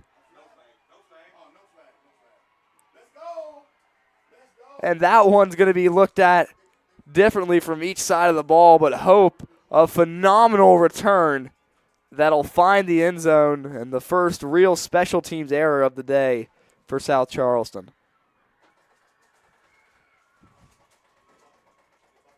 Just unbelievable how things can turn that quick. Not a bad punt from Malachi Hall to get it deep, but Hope broke through one and found the sideline and had nothing but green turf ahead of him. 1 for 2 on the day is Eli Taft. 10:49 your time of score. As Taft's extra point will be a bullet that finds its way through the goalpost. So it's 28-14. South Charleston down big with 10 minutes left on homecoming. We'll take a quick break. You're watching HD Media Game Day. Lester Raines Mazda in South Charleston has been serving this area for over 50 years. Be moved with a Mazda test drive. Come in and see how Lester Raines Mazda gives you a 5-star rated shopping experience. We will work out your financing so you can sit back and enjoy your new car. At Lester Raines Mazda, it's not just about selling the vehicle, it's about service after the sale. Stop by or visit us online. Lester Raines Mazda in South Charleston. Move and be moved. Before you hit the hiking trails with your crew, make a quick stop at your local Little General convenience store. We've got the snacks, drinks, and gas to keep you going. Because every great hike starts with a little planning and a lot of snacks. We're proud to be part of your journey, rooted in West Virginia and built for the road ahead. Little General Stores. Fuel your adventure the West Virginia way. And welcome back here to Black Eagle Stadium. There was a punt return touchdown that sent us to break last time. Malachi Hope goes over 70 yards and finds the back of the end zone as South Charleston now really has to get things moving on offense. It was a 3-and-out that led them to that punt. The opposite of what you want to see when you're down 7. Now down 14. And that one hits him in the face mask. Valentine will recover it, though. Try to cut up through the middle of all the traffic, and a lot of chippy fighting. There's a flag, and now number 5, Cedric Coping. Looks like this will be only against Riverside. Personal foul. Number 5, kicking team, 15-yard penalty. First down. That's going to be a lot of yards that Riverside just gave up there. South Charleston looking like they were going to start from, I believe, the 36-yard line, 37-yard line. Will now march into Riverside territory. Markham at the 48. So less than 50 yards to find the end zone after giving up a special teams touchdown. That is a momentum killer if you're on the Riverside defense, as they don't even leave a safety high. They're loading the box in attempts to stop Malcolm Brown, and this time they'll wrap him up quickly. Brown will get about 3 yards, brought down by Tavion Woods and Malachi Hope. Those two have been running the offense tonight. They've been showing up well on defense as well. 2nd down and 7. 3-receiver look. Lazo to the top of your screen. 1 yard of separation between him and Booker. Trying to get open. Doesn't have the room. Hit as he throws. It's short, almost intercepted. As Riley took one to the gut on that pass. 3rd down and 7. Try to get a deep ball to Perkins again. It worked earlier. The pass rush for Riverside hasn't gave Riley too much time to throw. He has got a couple of deep balls off, and one of them that did go for a big gain. Despite that, though, the front 7 for Riverside's really shown their strength. And Thomas Christie he's been the anchor of this defense line. You see him right there, 72. He's holding down the fort in the down and dirty in the trenches. Empty set, 4 receivers. Riley looking, a lot of pressure, lets one go, looking for Lazo, pushed off, and there's an offensive pass interference on top of an incompletion. Malcolm Brown extends his arms and can't even haul the pass in. So it'll be either a 4th and 7 or a 3rd down or a 3rd and, I believe, 12. Pass interference. Number 1, offense. 15-yard penalty. 15-yard penalty. Still 3rd down. So it'll be 22 instead of 12. And that changes everything for South Charleston. Just a mix of emotions for both sides. You get this 15-yard penalty that puts you in Riverside territory, and then you get one of your own that puts you back to your own 40. 3rd down and a long way to go, 22 yards to be exact. Riley just going to float one up, intercepted! And Makai Gordon wasn't looking for it.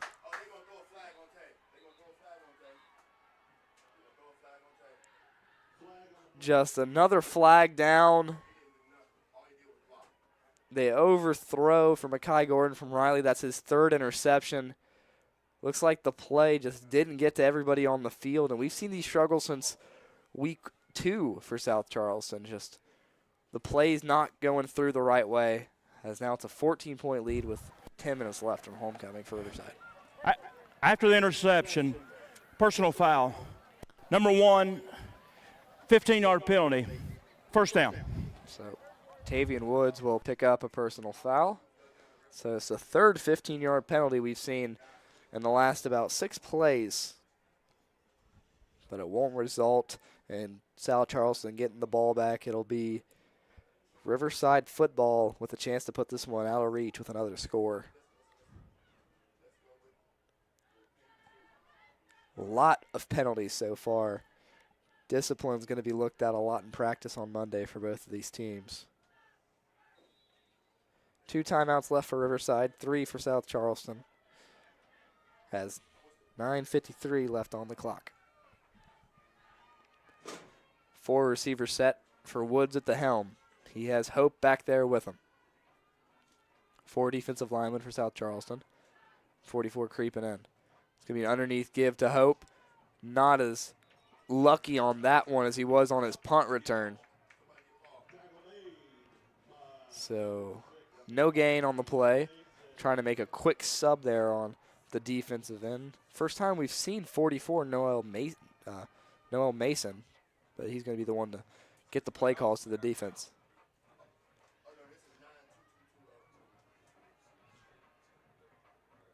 So empty set, 4 receivers to the bottom of your screen. All alone to the top is Riley Gilmore, the senior captain. Woods takes a snap.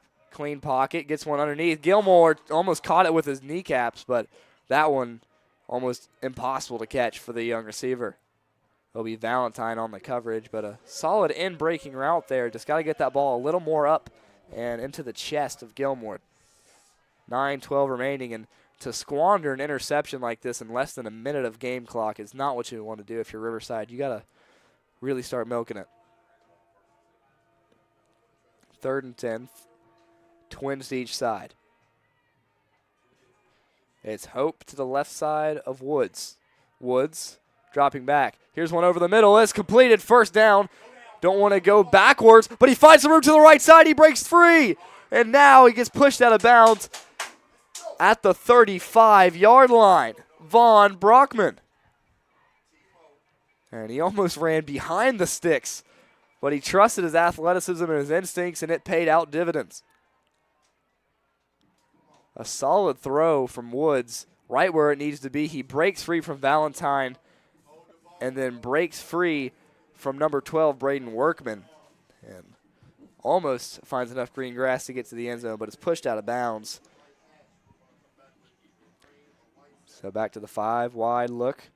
Malachi Hope in the slot. 4 receivers to the bottom. They'll motion Hope into the backfield.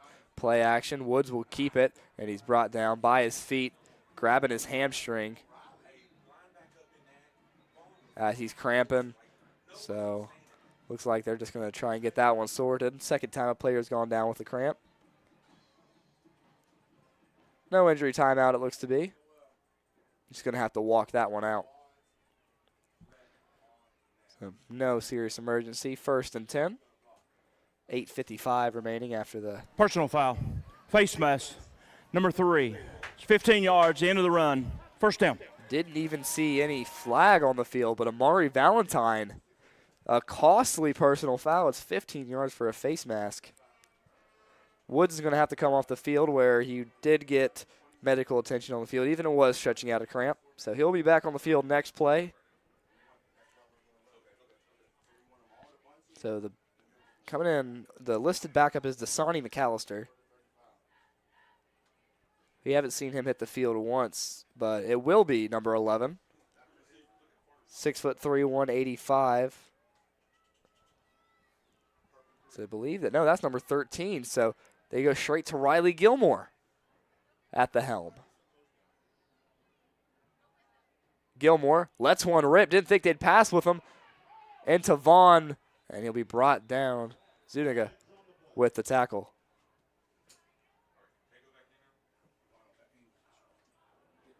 And there's yet another flag on the field.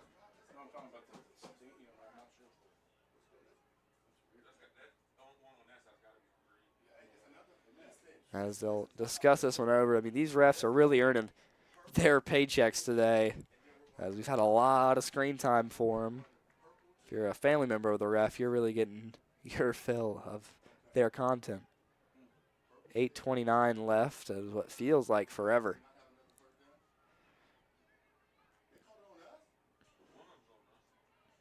We'll wait for the call. Here it is. Holding. Offense. Number 8. It's 10-yard penalty. So it'll all be for a holding on Tyson Arms. So 10 yards back Dead from ball. the spot of the foul. Unsportsmanlike conduct. Number 3. Half a distance to the goal. Still second down. So move him back 10, move him up 15. It will be on Amari Valentine. It's back-to-back penalties on number 3. I believe He's off to the side. Action, it's first down. Just a lot of mental errors by the South Charleston team, really shooting themselves in the foot. Woods back in there, underneath give, and he's brought down not until he fights very far forward, and I believe he got past the sticks for a first down. Malachi Hope, just a strong runner. He's using every bit of that 6'1", 175 frame to make it a first down and goal.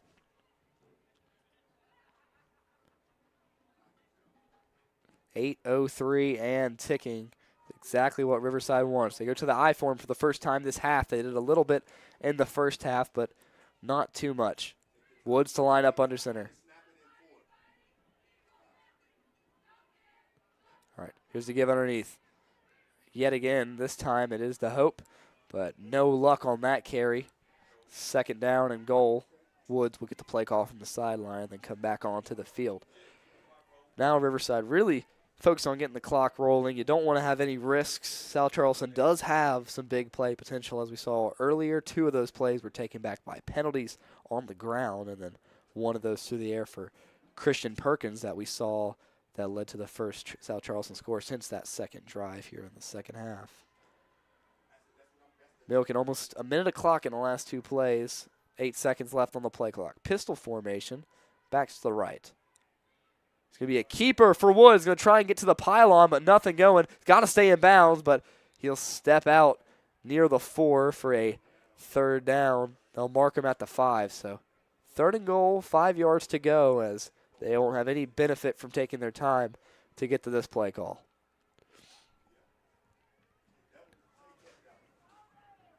.6:59. And here's a chance for Riverside to put it away. 15 feet from a 3-score game.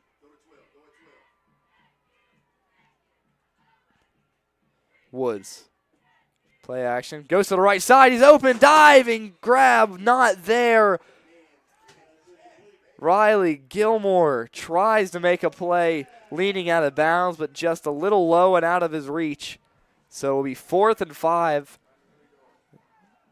Looks like they're going to send out Eli Taft. Taft is 2 for 3 on extra points so far today. His first one of the day was blocked. This one just about 3 yards longer than what you see on an extra point. Looks like the holder is going to take this one at about the 12. So 22 yards to go up. Let's get a fake. I don't believe it. It's a flag on the play. It's a touchdown. I was baffled. And if this flag does go against South Charleston, it'll be declined to go for a touchdown, but I have a strong doubt against it.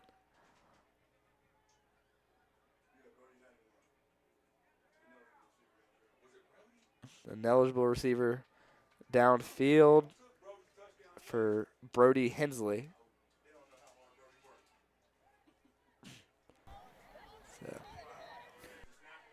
Hensley won't get credit for that touchdown. It'll move him back 5 yards, so they'll have a 4th and goal from the 10.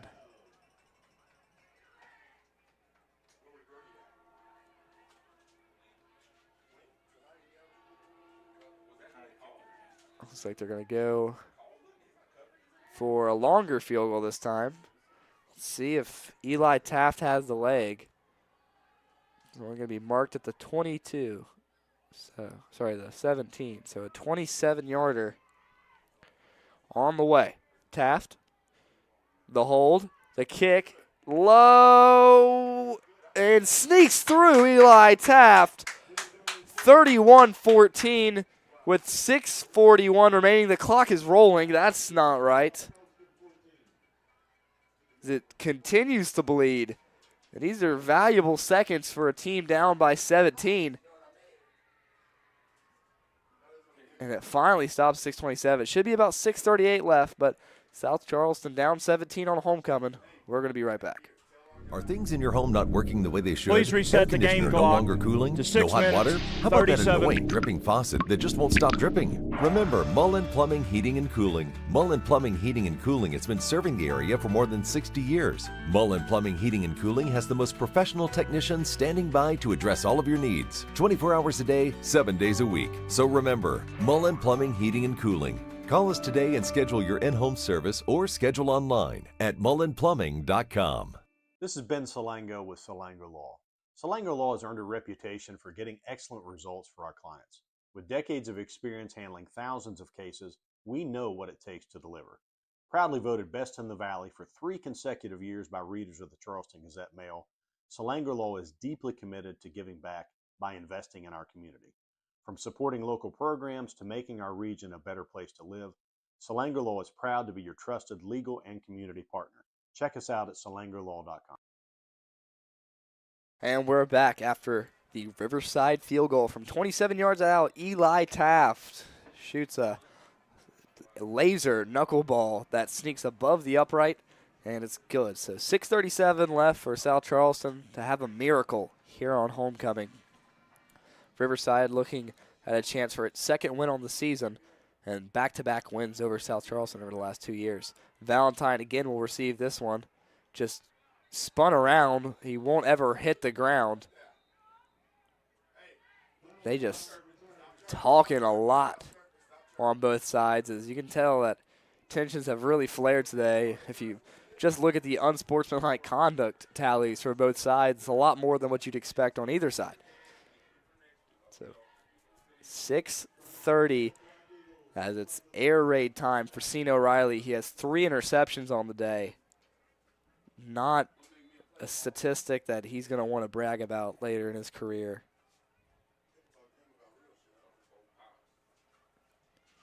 Looks like they're going to go straight to that 4 receiver set. They're going to bounce out Miles Terry out wide. Have him in the slot. Back with him is Malcolm Brown. Brown in motion. Riley. It's going to be a screen pass to Lazo. Lazo tries to split the defenders and does not get anywhere. The clock's going to roll as every second that ticks is a little bit of hope lost for the South Charleston crowd. Second down and 8 after the 2-yard reception by number 11, Devin Lazo, whose stats do not compare to last week's win over St. Albans, where he had 122 yards. Riley scanning the field, looking, and he's 8 up. A huge sack by number 72, Thomas Christie. An absolute freight train, 6 feet, 270 pounds of muscle coming straight towards Riley. Nothing he could do. He was surveying the field. And the clock continues to roll. 3rd down and very long. Don't even have a chance to give the ball to Malcolm Brown to get some sort of offense rolling. You got to air this ball out. Drop 0 coverage for Riverside. They're playing man defense. Again, number 52 trying to get there. Now number 5 will get back with him, and number 3. A host of Warriors, Jayon, Tucker, Cedric Coping, all back there for the sack. And now it's 4th down, and it would take a lot longer for me to count it than you think. Need a deep ball. Need to get 20 your playmakers. Lazo is reliable in open space. So is Perkins. Have not seen Makai Gordon hardly today. And he's a very talented young man, that junior receiver. This offensive line of Watts, Wilburn, Bousley, Slack, and Johnson need to hold up strong. But with 4:26 left, South Charleston, South their first Charleston of the half. will burn one and almost game-deciding play. We're going to take a short break. We come back. It's 4th and forever for South Charleston. This HD Media Game Day production of South Charleston football is brought to you in part by the University of Charleston, relationship rich, career relevant. David Smith Frame and Body Shop in St. Albans, serving the needs of Kanawha and Putnam County residents for more than 30 years. The City of South Charleston, someplace special. And by Generations Ford, one destination for every generation. It's the saucy summer of barbecue at Tudor's. Tender pulled pork smothered in 3 delicious new sauces: sweet teriyaki, savory and thick, Carolina Gold, tangy and bold, honey sriracha, hot and spicy, topped with our creamy coleslaw. Sweet teriyaki, Carolina Gold, honey sriracha. Tudor's Biscuit World's pulled pork barbecue is bursting with flavor. Awesome sauce. And we're back here, 4th down and a very, very, very long way. Riley looking, has to roll out, has pressure, lets one go. It's high, incomplete, batted down by Vaughn Brockman. Have a day, kid. He had that lead-taking touchdown. And all things rolling well for Riverside. They have 4 minutes to kill to head out of South Charleston with their 2nd win of the season. With a win that'll move them to 2-2 in the Mountain State. It will knock South Charleston down to 1-2, and more than likely boost Riverside up to that 5th position where South Charleston resides right now. And now Midland, Hurricane, and St. Albans are the 3 teams below Riverside in the Mountain State League. At the top, it's Huntington and George Washington. 4:19 remaining. Going to try and keep this one on the ground. Here's an underneath give. Breaks through and gets a lot more yards than expecting for Malachi Hope. Now it's time to keep the clock rolling. The clock is not rolling. Great job. I love your commentary. Well, 4 minutes left. It's going to keep things rolling. Woods taking his time. Talk about his plans on Saturday with Hope. Looks like they're going to go to the shotgun formation. 4 receivers out wide. 10 on the play clock now. Woods going to be a keeper. Bounces out to the left side. They'll try and dive through contact. A couple of players fall on top of him and will come to rest at about the 2-yard line with 3:30 left. So it's going to be South Charleston sitting out their heavy set. Just trying to play for a little bit of pride here on homecoming. Just got to hope they can enjoy the dance tomorrow. Keep bleeding. This next play will bring him underneath 3 minutes. See the play clock there to the top of your screen. Just under 10 now. Go pistol formation. 33 in the backfield with him. Zach Kreider. Kreider will get it, trying to power through, and he's close to the goal line. The side judge just has one arm up, not signaling for a touchdown. And that's just going to burn some more clock for Riverside. If anything, that's best case scenario. So the officials talk it over. Illegal substitution. Offense, number 7. 5-yard penalty. So a Second flag down. that I didn't see. Number 7 with an illegal substitution. That's John Battle. He's had a very good game despite one personal foul penalty, one pass interference. The 5'10 juniors really came up big for the Warriors. Be another underneath give here. The 33 shakes through one, Zach Kreider, and then is brought down. No gain. Maybe a loss. So, be a 3rd down, and the clock will continue to bleed. This next play will put them under 2 minutes of game clock, so really doing a good job just burning the clock out here.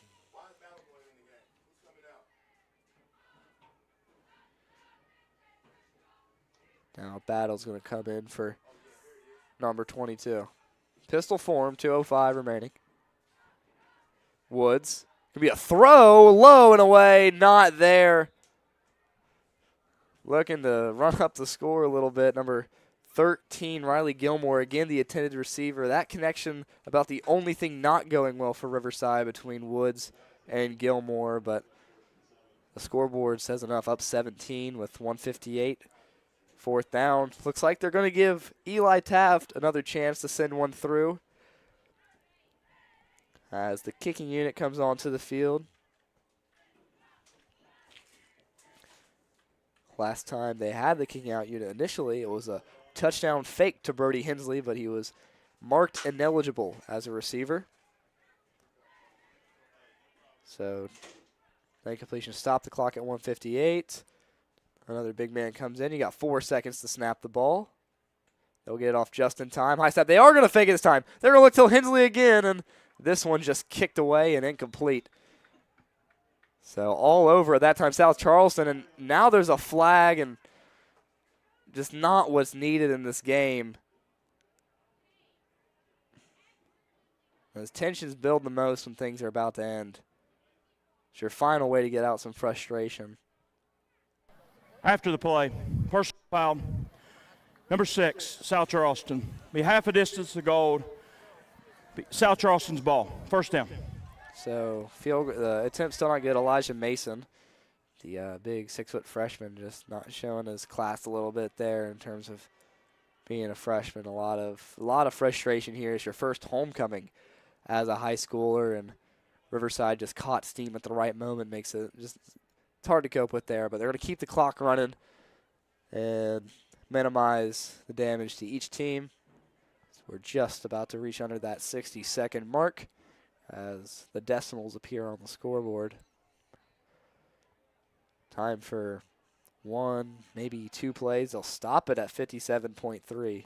Please reset the game clock to 1 minute and 30 seconds. 1 minute and 30 seconds. So they won't be burning any clock here. We're going to have to battle out for 90 more seconds. Taking the ball from their own 3-yard line. 1st and 10. I just want to get this one to Malcolm Brown